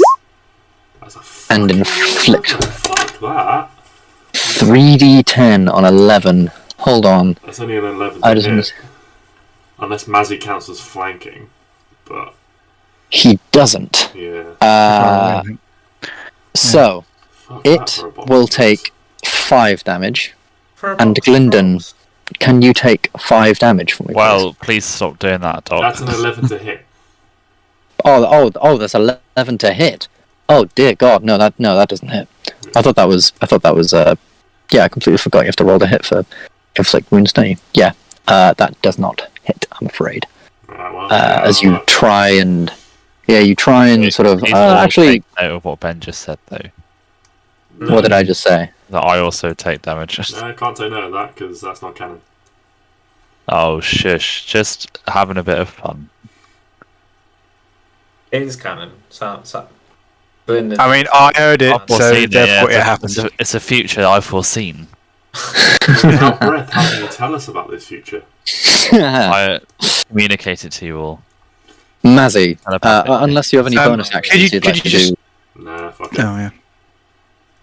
Cool. Mazzy, Can you just confirm how big the thing is again? Is it literally just the size it of his is. face? It is. It's like on his face to its shoulders. Itself, it has a wingspan of about the size of maybe your body, it's like 6 feet. It's sort of like a manta ray, you know. It is quite a sort of large surface area. It's sort of craned its neck to bite Gylndan and then wrapped its body sort of around his head. Tasty. Right. Well, I'm going to come over a bit closer and attack with my dual sword, but I'm not going to attack because that's obviously going to be a way of hitting Gylndan. I'm going to sort of... Like a fry. Yeah, I'm going to put my sword like flat side towards Gylndan and sort of try and get it in between and then sort of pull it away as a strike. Because does that make sense? Okay, yeah. Roll me a sleight of hand check to try and get it under there without nicking Gylndan or hurting him in any way. Aha! Oh. Yeah, very, very. Yeah, so you're able to. The man's gentle areas. And now roll me a. And also roll me a strength check. Strength to check. Try and sort of pry it then off. Oh, boys. Wow. Yeah, with that, so you're able to sort of push it sort of under just over using like Glyndon's shoulder and it's sort of that was the idea on the shoulder as a sort of as a sort of thing. You're able to just lift it up, and it's like trying to hold on as best it can, but you're able to just sort of pry it up and off, and it detaches from Gylndan. Gylndan, you can feel sort of a sharp sort of pain as it lets go of your neck and flutters off briefly, Can we into call the that air. one attack? Yeah, Is that my action? Okay, with my second attack, can I hit it in the air? I'll say there's one attack. Second attack, So I'll say swiping it now in the air. it's like here. So I yeah, you can still reach that. you can still reach that. So roll to hit, Oh, I just love the 20s. and that definitely hits. Roll the damage. Lots of very good rolls. Oh, well, that's actually 8 damage. That's Okay. that's not bad. That's not bad. Anything else on your turn? piss off, bat. There you go. Piss off, ghost. Yeah. All right. So I think what it's going to do is it's going to make. So you can see sort of as it's sort of floating in the air, and it takes a quick flap, and it's not flapping sort of like a bird, like frantically trying to keep itself up in the air. It's almost like it's floating mostly of its own accord, and every now and again it just sort of uses its wings to sort of balance itself in the sky, sort of. And as it is up, it'll use its sort of barbed tail that it's got and make a quick strike against Gylndan. That I believe hits, and you have no spells. You have no spell slots left, so you're just gonna have to take it, I'm afraid. So that is 9 points of slashing damage. Yeah, slashing damage as this barbed tail slashes across your face. Mm. And then it's going to make a bite attack, much as it did to Gylndan, against Mazzy. What? That's not fair. I definitely didn't attack it earlier to warrant this. However, 16. That is my AC. That is your AC. It sort of looms in again, just on your neck, wraps itself around. It's on your head. You cannot breathe. You cannot see. And you take a little bit of damage. That's 8, that's 11 piercing damage. Oh. Upon you, and that's all I can do. So we'll go back to Oramis. You're 15 feet up the rope, over here. Yeah. Okay. Sorry, 5. So it's currently wrapped around Mazzy's face. Currently wrapped around Mazzy's face. Yeah. Just wanted a hug. Just imagine the narrative for this creature is it's just searching for love. I use a second Misty Step to get the rest of the way up the rope and 20 foot across the It needs to be a thing. You need to Misty Step to a place you can see, and you can't see 20 feet across from the tower. Unless you wanted to, like... I guess you could if you swung out a little bit to try and sort of see along here, but... Yeah, it's fair, so that's 20, 30, you were 15 feet up. And then, yeah, Misty Step, 30 feet, yeah. Yeah, so you're now up the top. What would you like to do?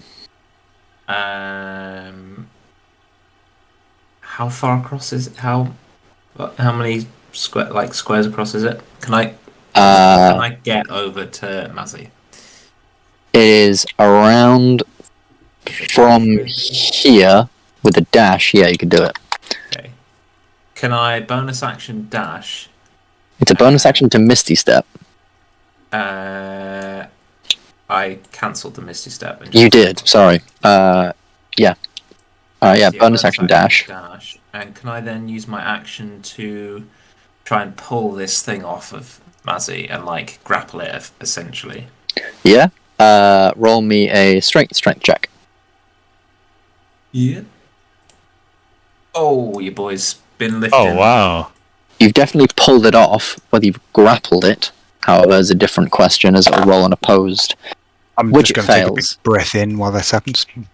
So yeah, you manage to again sort of pull this thing off, and you've now got it sort of by one of its wings. You've just got it sort of held. So it's now sort of like up here, sort of between you two.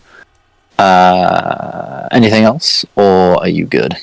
Yeah, no, that's it. I'm gonna hold it Cool. for people to batter. Gylndan. Just hold it like a pinata, and we'll swing. Has it taken any damage yet? No. I hit it. For Oh, you did, yeah. Okay. I'm gonna toll the dead then. Toll the good old dead. Needs to make That's a- a really good 2d12 roll. Toll the dead. It needs to make a wisdom save. It gets +1, but a 10. Unfortunately, +1 is 11. So that's what is that? That's 11 damage. Mm-hmm. Cool. Anything Then else? I will.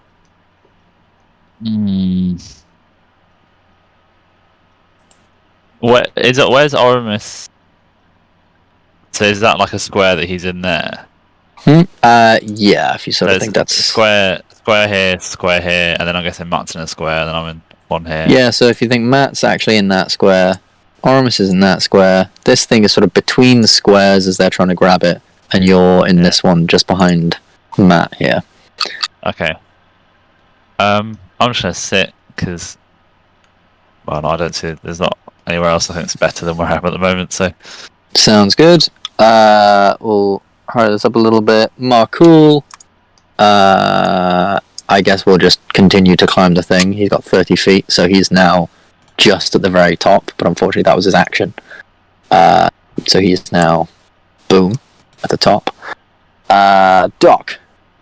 I'll just zip over here and hit it with a Sacred Flame. Hit it with Sacred Flame. Dex save. A 3 ain't gonna do shit no matter what. No matter what thing I give to it. Roll for Sacred Flame. 8. 8.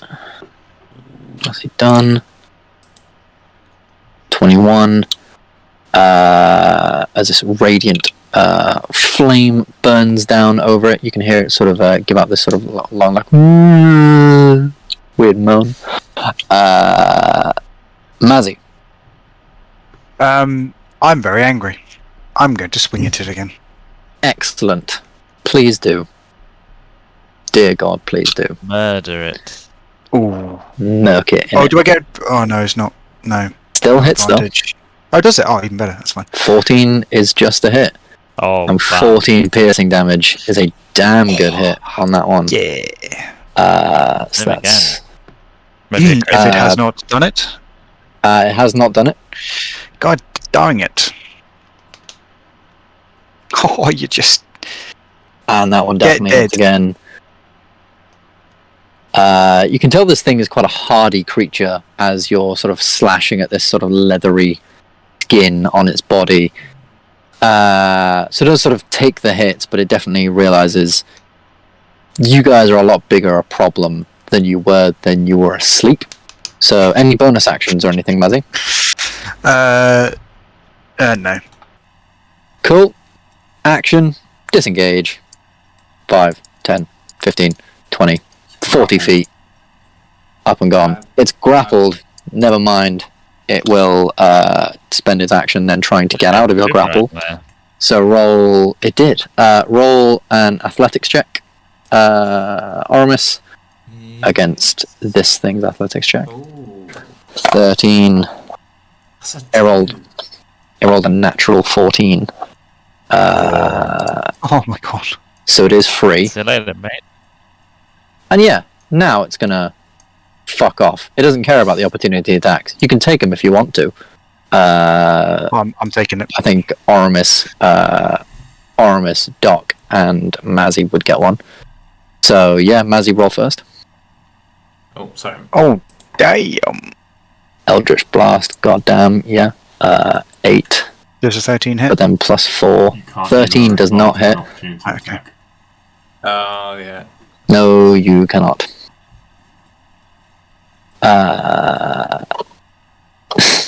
But you can use a Shadow Blade, and 8 damage ain't bad. 13 doesn't hit, but 8 damage does do a little bit of damage.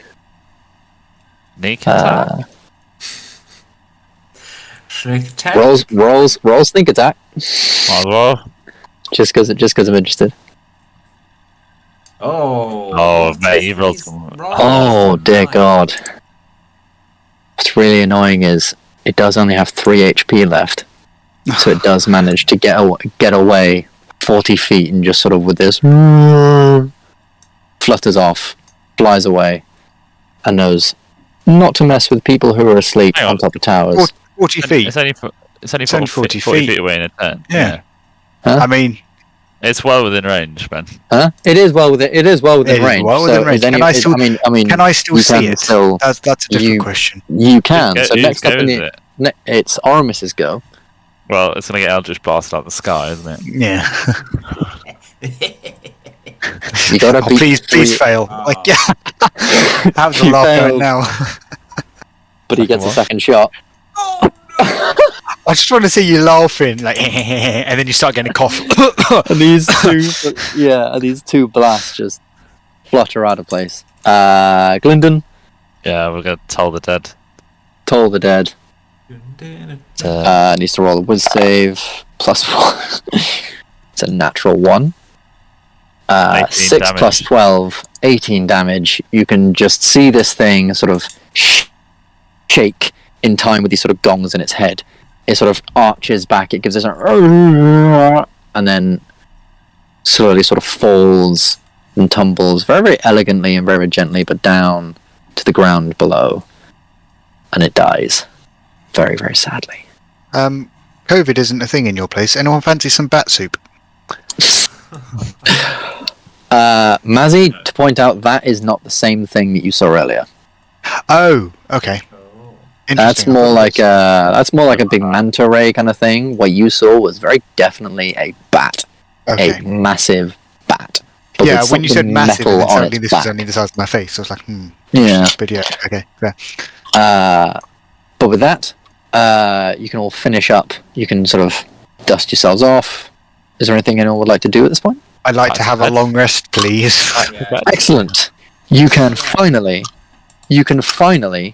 go to bed, restore all your hit points, restore all your spell slots, roll your d20s and add your things and your whatnots and your hoodahs and your diddly doos, as you have completed maybe the longest day you guys have had in a very, very long time.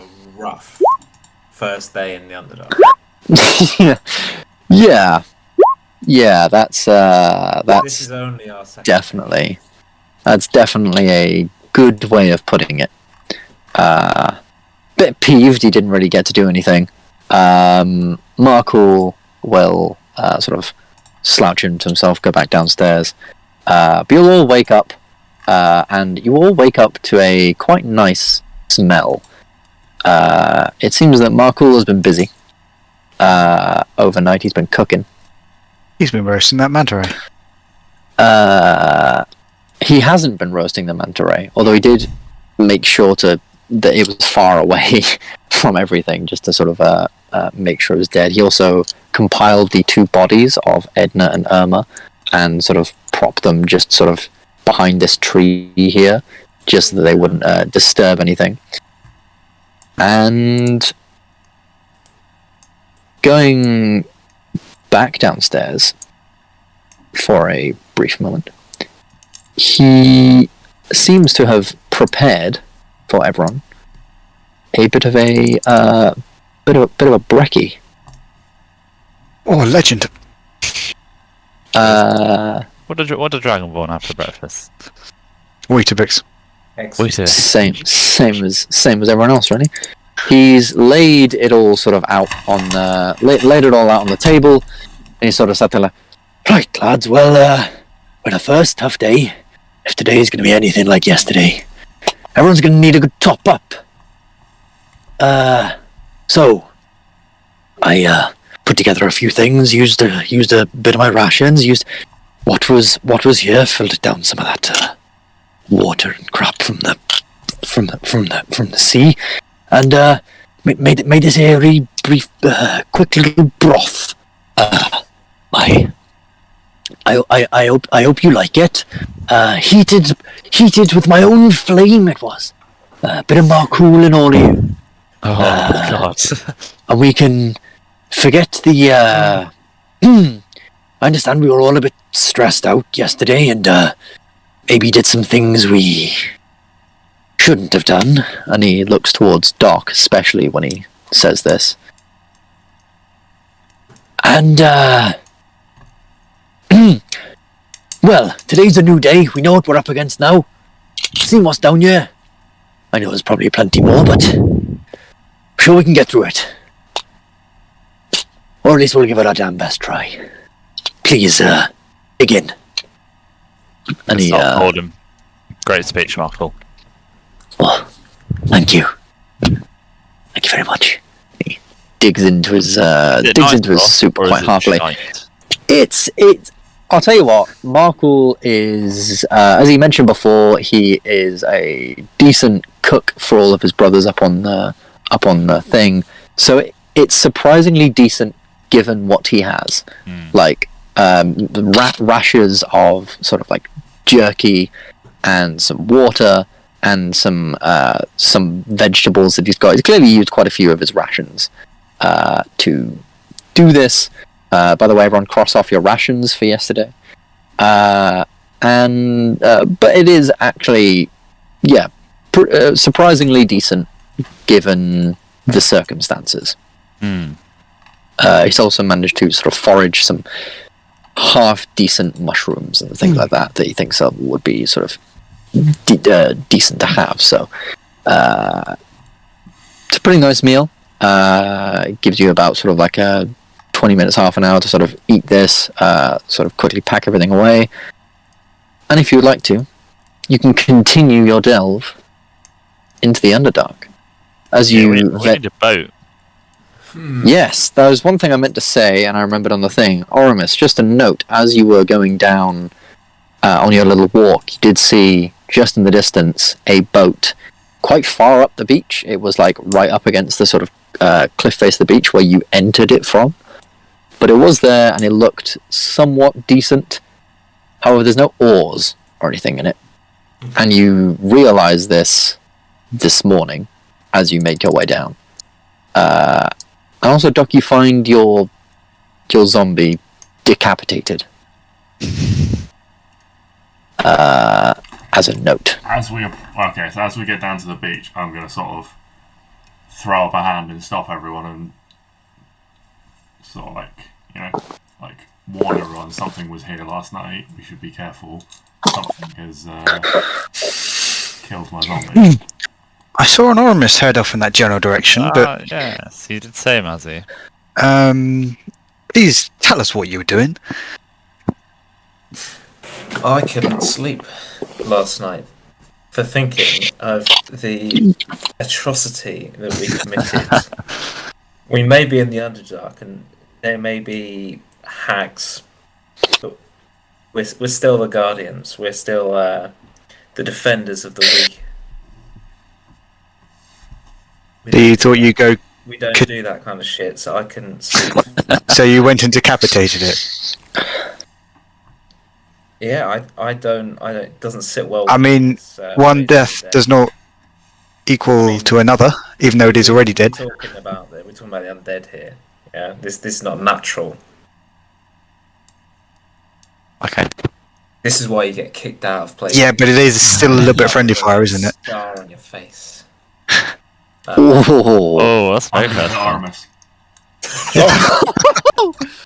Roll the hit. Uncanny dodge. So serious when you said that. Oh, you ain't Oh, yeah. You ain't done That is a hit.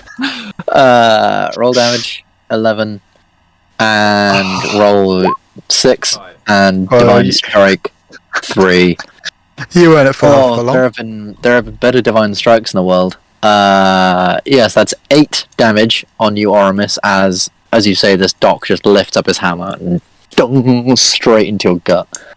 I'm aiming for the head. Oh, okay, straight into your face. No then. mercy. You've taken a He's trying to dwarf kill you. hammer. I'm gonna You've dwarf and taken- him again. All right, Still so serious when roll you're the saying hit. it. 27. I don't get. Roll damage. Oh, okay, I'm just going to sit down on the beach and start. What? No, Mazzy, help me. Let's get between these two people. 13. I'm going to get out some popcorn. Like, Do you get divine strike again or It's no? once per turn. Once per turn. All right, so that is 8, then plus 13. That's 21 points of damage to you, Oramis. Are you fighting back or? No, once he's done, I'm going to immediately get between them and just say we cut this shit out right now, okay? And I'll point my staff at Oramis and I'll say, you can't say that about him, okay? You know the circumstances, and it's not that simple. And I'll look at Doc and I'll say, Doc, you're one of the most seasoned heads in this thing, yeah? Can't lose yourself like that. Cannot, okay? I am going to We're attempt to push. we're in deep shit. And Oh, go, wow. and go keep going for him.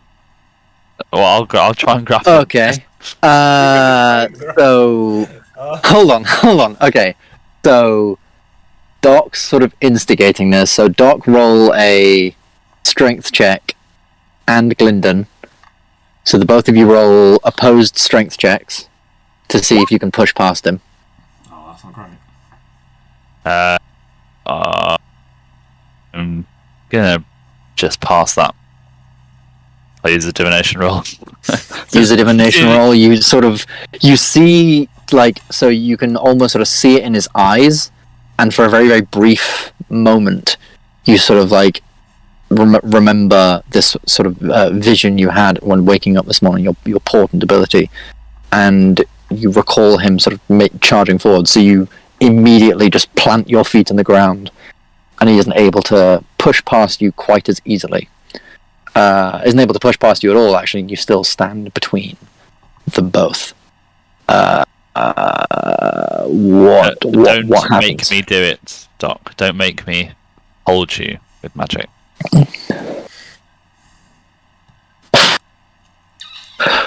Oh shit! I'm gonna roll a quick wisdom check just to. I'll back down. Okay. See, Doc backs down. Aramis, what have you been I'm doing no longer trying to get throughout all of past this? Gylndan, but I'm basically just like 1,000-yard stare past him at Oramis. I was going to fire an Eldritch Blast his way. Oh, fantastic! I can't believe the group's taken a long day to fall apart. That's brilliant. Gylndan has got in the way. I'm just going to turn my back and Misty Step over to the boat. Just going to puff over to the boat and start looking at the boat on the beach, completely ignoring the rest of the group. All right.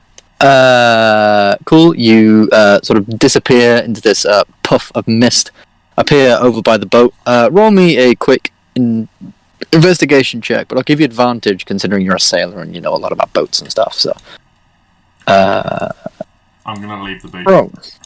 Start heading back towards the tower. Like heading back towards the tower. Basically, I'm gonna go all the way to the other beach, take my zombie that I have complete control of, just take its head off, come back, and throw it at Oramis's feet. Alright. Doc fucks off for a little while. It takes maybe about half an hour to walk all the way over to the other beach. At which point, Oramis, you're sort of looking at this thing. You think, yeah, this will work. This will hold you all. It's a little bit sturdier than the previous one. It hasn't been sat in water for so long, so the wood is predominantly dry and things like that. But again, it still doesn't have any of these have any oars or ways of moving. While he's checking the boat, I'll go over to him and I'll just say that if that was your only chance, if you say that again, I won't get between you next time. You don't have to come between us. Look like you needed my help then, friend. That's all I'm saying. Oh shit. Cool. Yeah, so you've got about half an hour of Doc walking there, decapitating your zombie. Walking back is another like half an How do you hour. do that? Do you have a short sword? I've got a dagger. Oh, okay. Okay. How long's the dagger? Is it gonna That would take you a while. It's That that would- would be horrible. Roll an attack roll with your dagger just to see sort of how long it takes you to I think it'd be quicker decapitate to something with your bring dagger. another zombie from that beach alive and get it to eat the other guy's head off. I don't actually have my dagger set up. I think I might give my dagger away, actually. Oh I gave it to no! a small child. You did give it to a small child. I have the Dryden's longsword, though, in the bag of holding that I've got. And, Oh, okay, and yeah, another with round that dagger is- in that as that's well. Oh, okay, yeah. That is very, very easy to cut things head off. So I'll say you don't need to roll anything for that. You're just able to chunk, take the head, bring it all the way back. It's been about an hour. You guys on the beach. Can I just say, JJ, did you mention where you were going, or did you just walk off? Oh, I just left.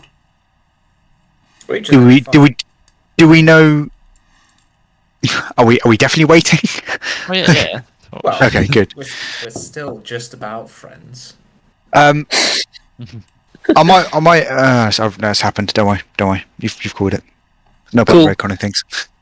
So you've obviously Doc's gone. He's come back about an hour later. What are you guys doing in this hour? Are you? Is there anyone trying to do anything about the ore situation, or are you all just sort of cooling off from everything that's happened? I guess I would look for some oars or something that would work as oars. Maybe some Yeah, I mean we can. driftwood. I've- or something. Yeah, I've got a dagger as well, so we can maybe carve. Roll. Basic stuff. Yeah, roll. Everyone who's sort of taken a look, just roll a quick investigation along the beach. See if you can find anything useful. Ben, do you know if I could? Has it been long enough for me to have another vision? Do you know? I've sort of lost track, to be honest. Oh, what was the last one you did? The last one you did was looking at the Underdark. Yeah. And then you spent... Did you do that before or after the PvP? Before. Before. Oh, yeah. So then that's 2 days plus another 2 days plus another day plus a day in the Underdark. It's been 6 days. So no, So no. Tomorrow you can. can do it. Okay, cool. That's fine. Are you helping your friends with the well, yeah. looking for the ore? Well, a bit of wood. Yeah, a bit of wood, something good enough. Give me an ore. Ooh. I find a perfect ore that was carved earlier. You Find a motor. you find no, actually you find with a nat 20, so you're looking around and you can you're looking around at sort of the area. You're looking around at some of these bodies that were here, and you're trying to think if any of these ones were to have been the ones that sailed here, where might they have hidden an ore so that only they could find it? And you're looking around, you find this small sort of set of shrubs and things that don't really look like they have grown in the shape they're currently in. They look like they've been folded back a little bit. And you pull that back, and you do indeed find a set of 2 oars, just sort of half in the sand underneath and behind these shrubs. Congratulations. Yeah, I'm going to pick them out, go up to Mazzy and Oramis, who are just looking at twigs on the beach. I rolled a 13. I got probably a better than a twig, but yeah. I'll put it down in front of them and just say, it's amazing what happens when you use your eyes. Yeah, and as you've done this, Mazzy has seen a plank of wood that was a part of a previous boat that's about the size of him, I've started 6 feet tall. Cutting. Yeah, he started cutting, and just these 2 oars just thrown in front of you, like, oh.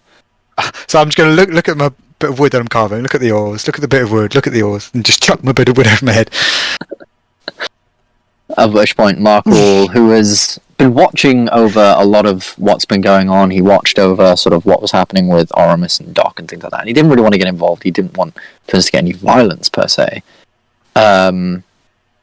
He's just going to sort of come along with a sort of little chuckle and say, "Oh, well, Gylndan, that was awesome."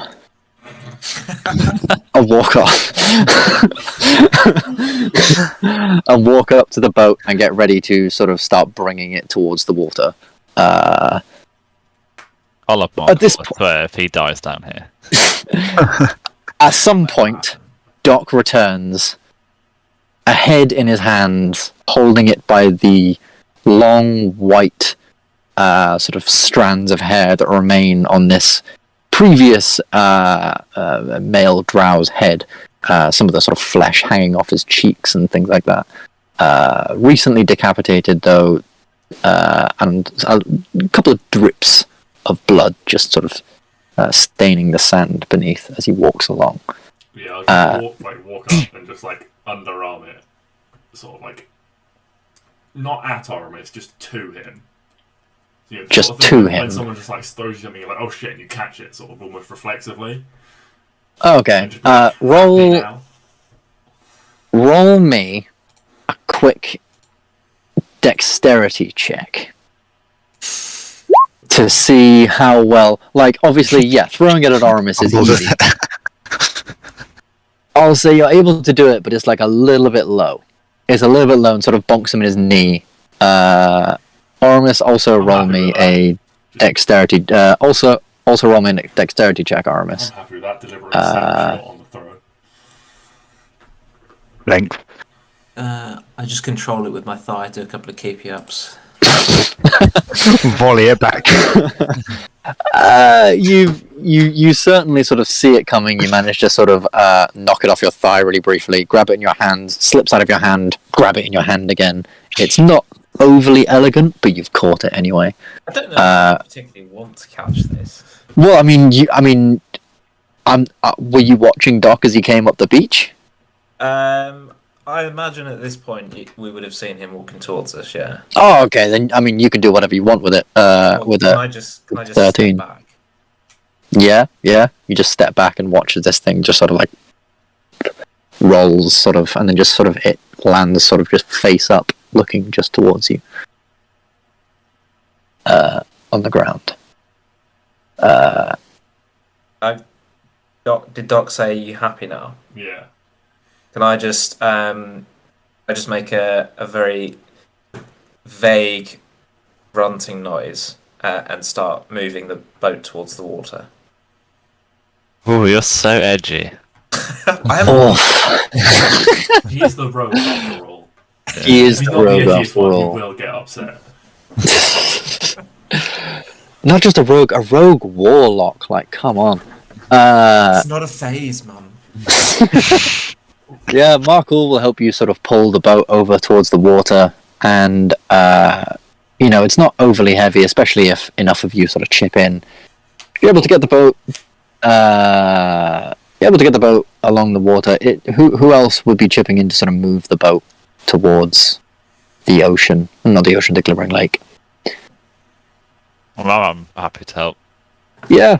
I'd say just as long as like three of you are able to sort of pull it over. It doesn't take too much. It's a wooden boat along some sand. You're able to put it in the water. Or cram in. Who is rowing said boat? I don't mind. I'll have a row. Blow some steam off. Yeah. So we got Mazzy and who else? I mean, it makes no sense for me to do it. Markul? Yeah, I mean Mark will offer if no one else wants to do it. I'm sitting or standing at the front of the boat. Posing. All right, Washington. Not posing, of course. Looking, surveying. Posture. Yeah, Surveying. you're posing for a painting while somebody on the beach that we just left is just. Looking anywhere Lovely. but at Doc right now. It's a lovely quarrel. Alright. Throw you back to the map, and you guys can move over another hex. Yay! We're We'll going get over which- here, yeah. I think. Oh yeah, sorry, yeah, we want to go there, don't we? Yeah, so We're now on the beach. I mean, we can go that Okay. way, but I We're a bit pointless. Looks like cliffs. The only kind of We're cliffs trying to on- get through the least amount of named places as possible. I thought was a yeah, plan. I think Which that's goes left here. so I'm intrigued by this bit. The really thin passage. That will be an Wow. issue, I reckon. we'll see. Doc won't be able to fit through. So you get together. You start rowing. Are you in any sort of rush, or are you just rowing at your leisure? If you're trying to make Guys, a Imagine if you're trying, awkward tension in the air. You know, Yeah. people are just- I mean, yeah, but I mean, Markle and I don't have any awkward tension in the air. We'll take our time, saving our energy for the next fight that comes along. yeah, that's fair. Markle's happy to Give do it- that. So I won't get you to roll an athletics check or anything. I'll just say you're able to move at a somewhat decent speed, a bit slower than your regular walking speed. It takes you about an hour and a half, maybe 2 hours to get a full sort of hex across. But you come within range of the shore, and I will really, really quickly explain what you might notice just sort of at the shore, if it's in my notes somewhere. Yeah, so as you begin, as you give me a moment, please. As you make your way towards the land, you notice a sort of ominous fog about the place, about the land that you're going towards, lightly obscuring your vision. You can see about a half a mile ahead, sort of onto the land, before the mist claims what's ahead. From here, however, you can see the shore, and where an ornately carved road drops into the water via a set of stairs. A good place to dock, you think. Either side of this road, there are these huge female statues, each in pairs, opposite each other, sort of lining the road. The pairs look to be adorned in the same garments or armour as one another, and they all stand at a staggering 50 feet tall. This is truly the work of a particularly brilliant craftsman, seeming in dedication to Lolth, as these are all sort of these beautiful female statues. Would you like to dock up here by the road, or by somewhere else along the shore, or what would you like to do at this Further down, at this guys? point? Yeah, don't make it too obvious that we've been here. Yeah. sorry, Ben. You said the road was carved. So the road is quite beautifully sort of tiled. and it sort of so it extends out to the shore, and then a set of steps from the road sort of come down into the water of the glimmering lake. But it does seem to be these sort of like carved tiles over the road, a very ornate and very beautiful stretch of road, I guess a pathway. It is particularly nice in somewhat dedication, more than most others that you can see. Okay, so you're going a little bit further up. You manage to find a suitable place to dock the boat further down the shore, and on a similar beach to the ones that you've set up on before. What are you doing with the boat? Are you pulling it onto the shore? Are you just leaving it? Are you what? It's a beach. I'd put it on the shore. Yeah. Yeah. I mean, we might have to come back this way on the way to get out, so... Yeah. You're able to pull it up safe. the shore, no problem. After a quick glance around, the beach is empty, save for a few sort of fungal plants and rocks, and one or two bodies sort of up the beach. You can carry on up the beach and along to the land, which, from what you can see here, is rather uneven.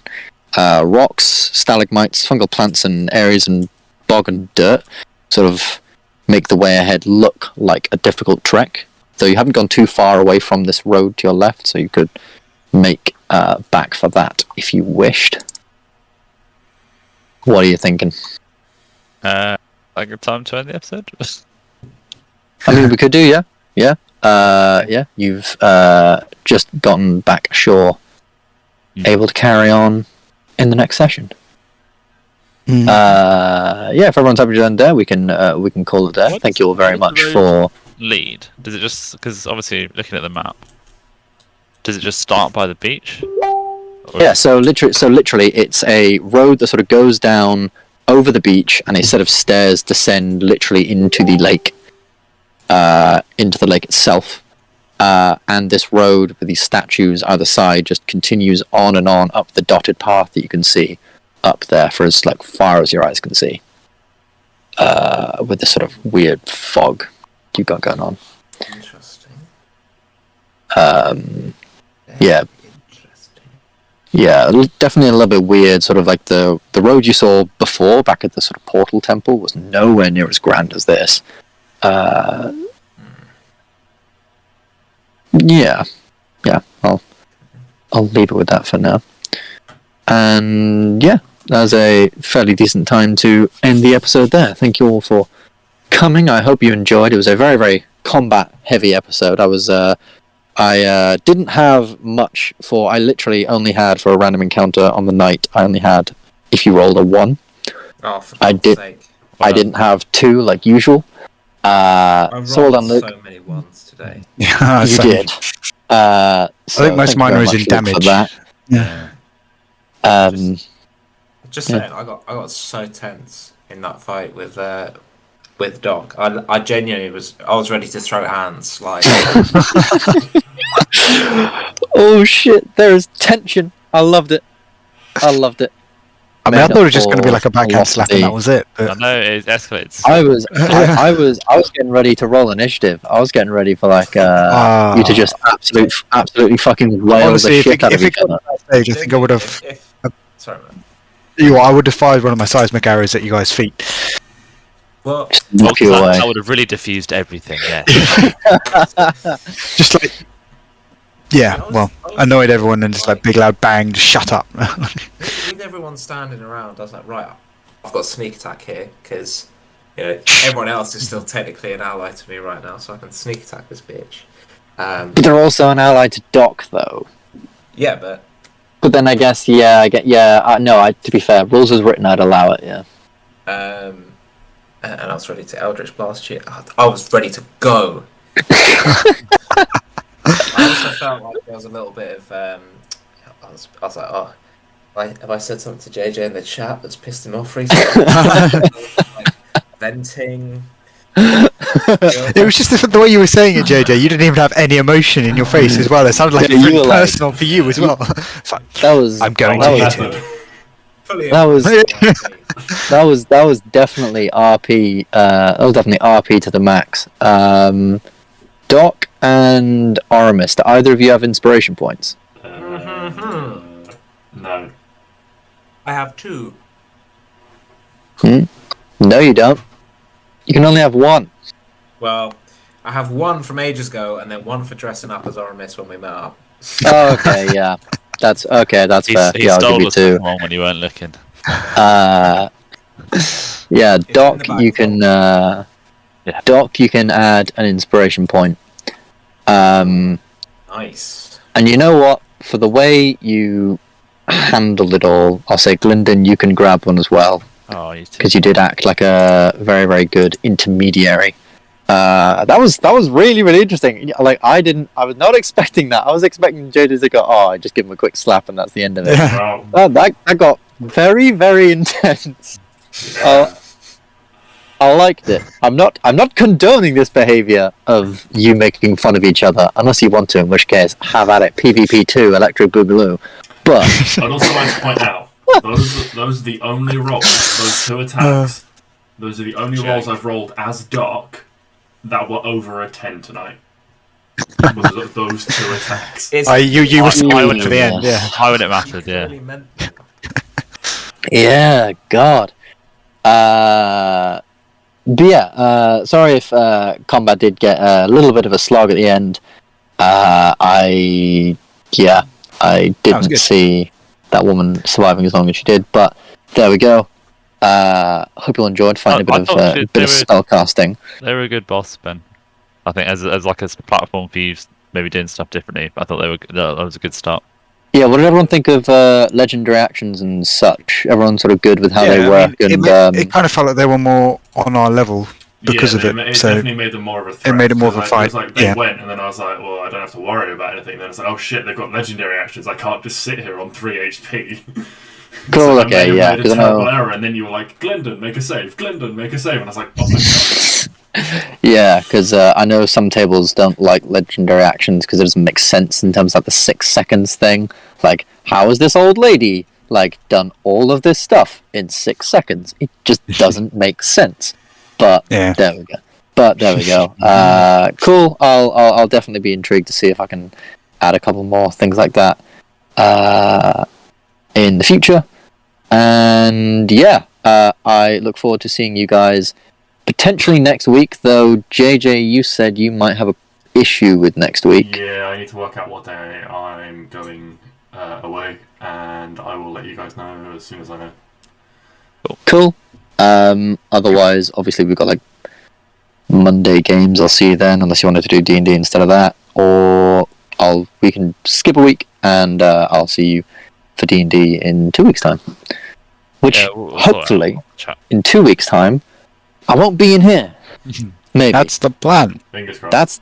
that's the hoping and the praying, because every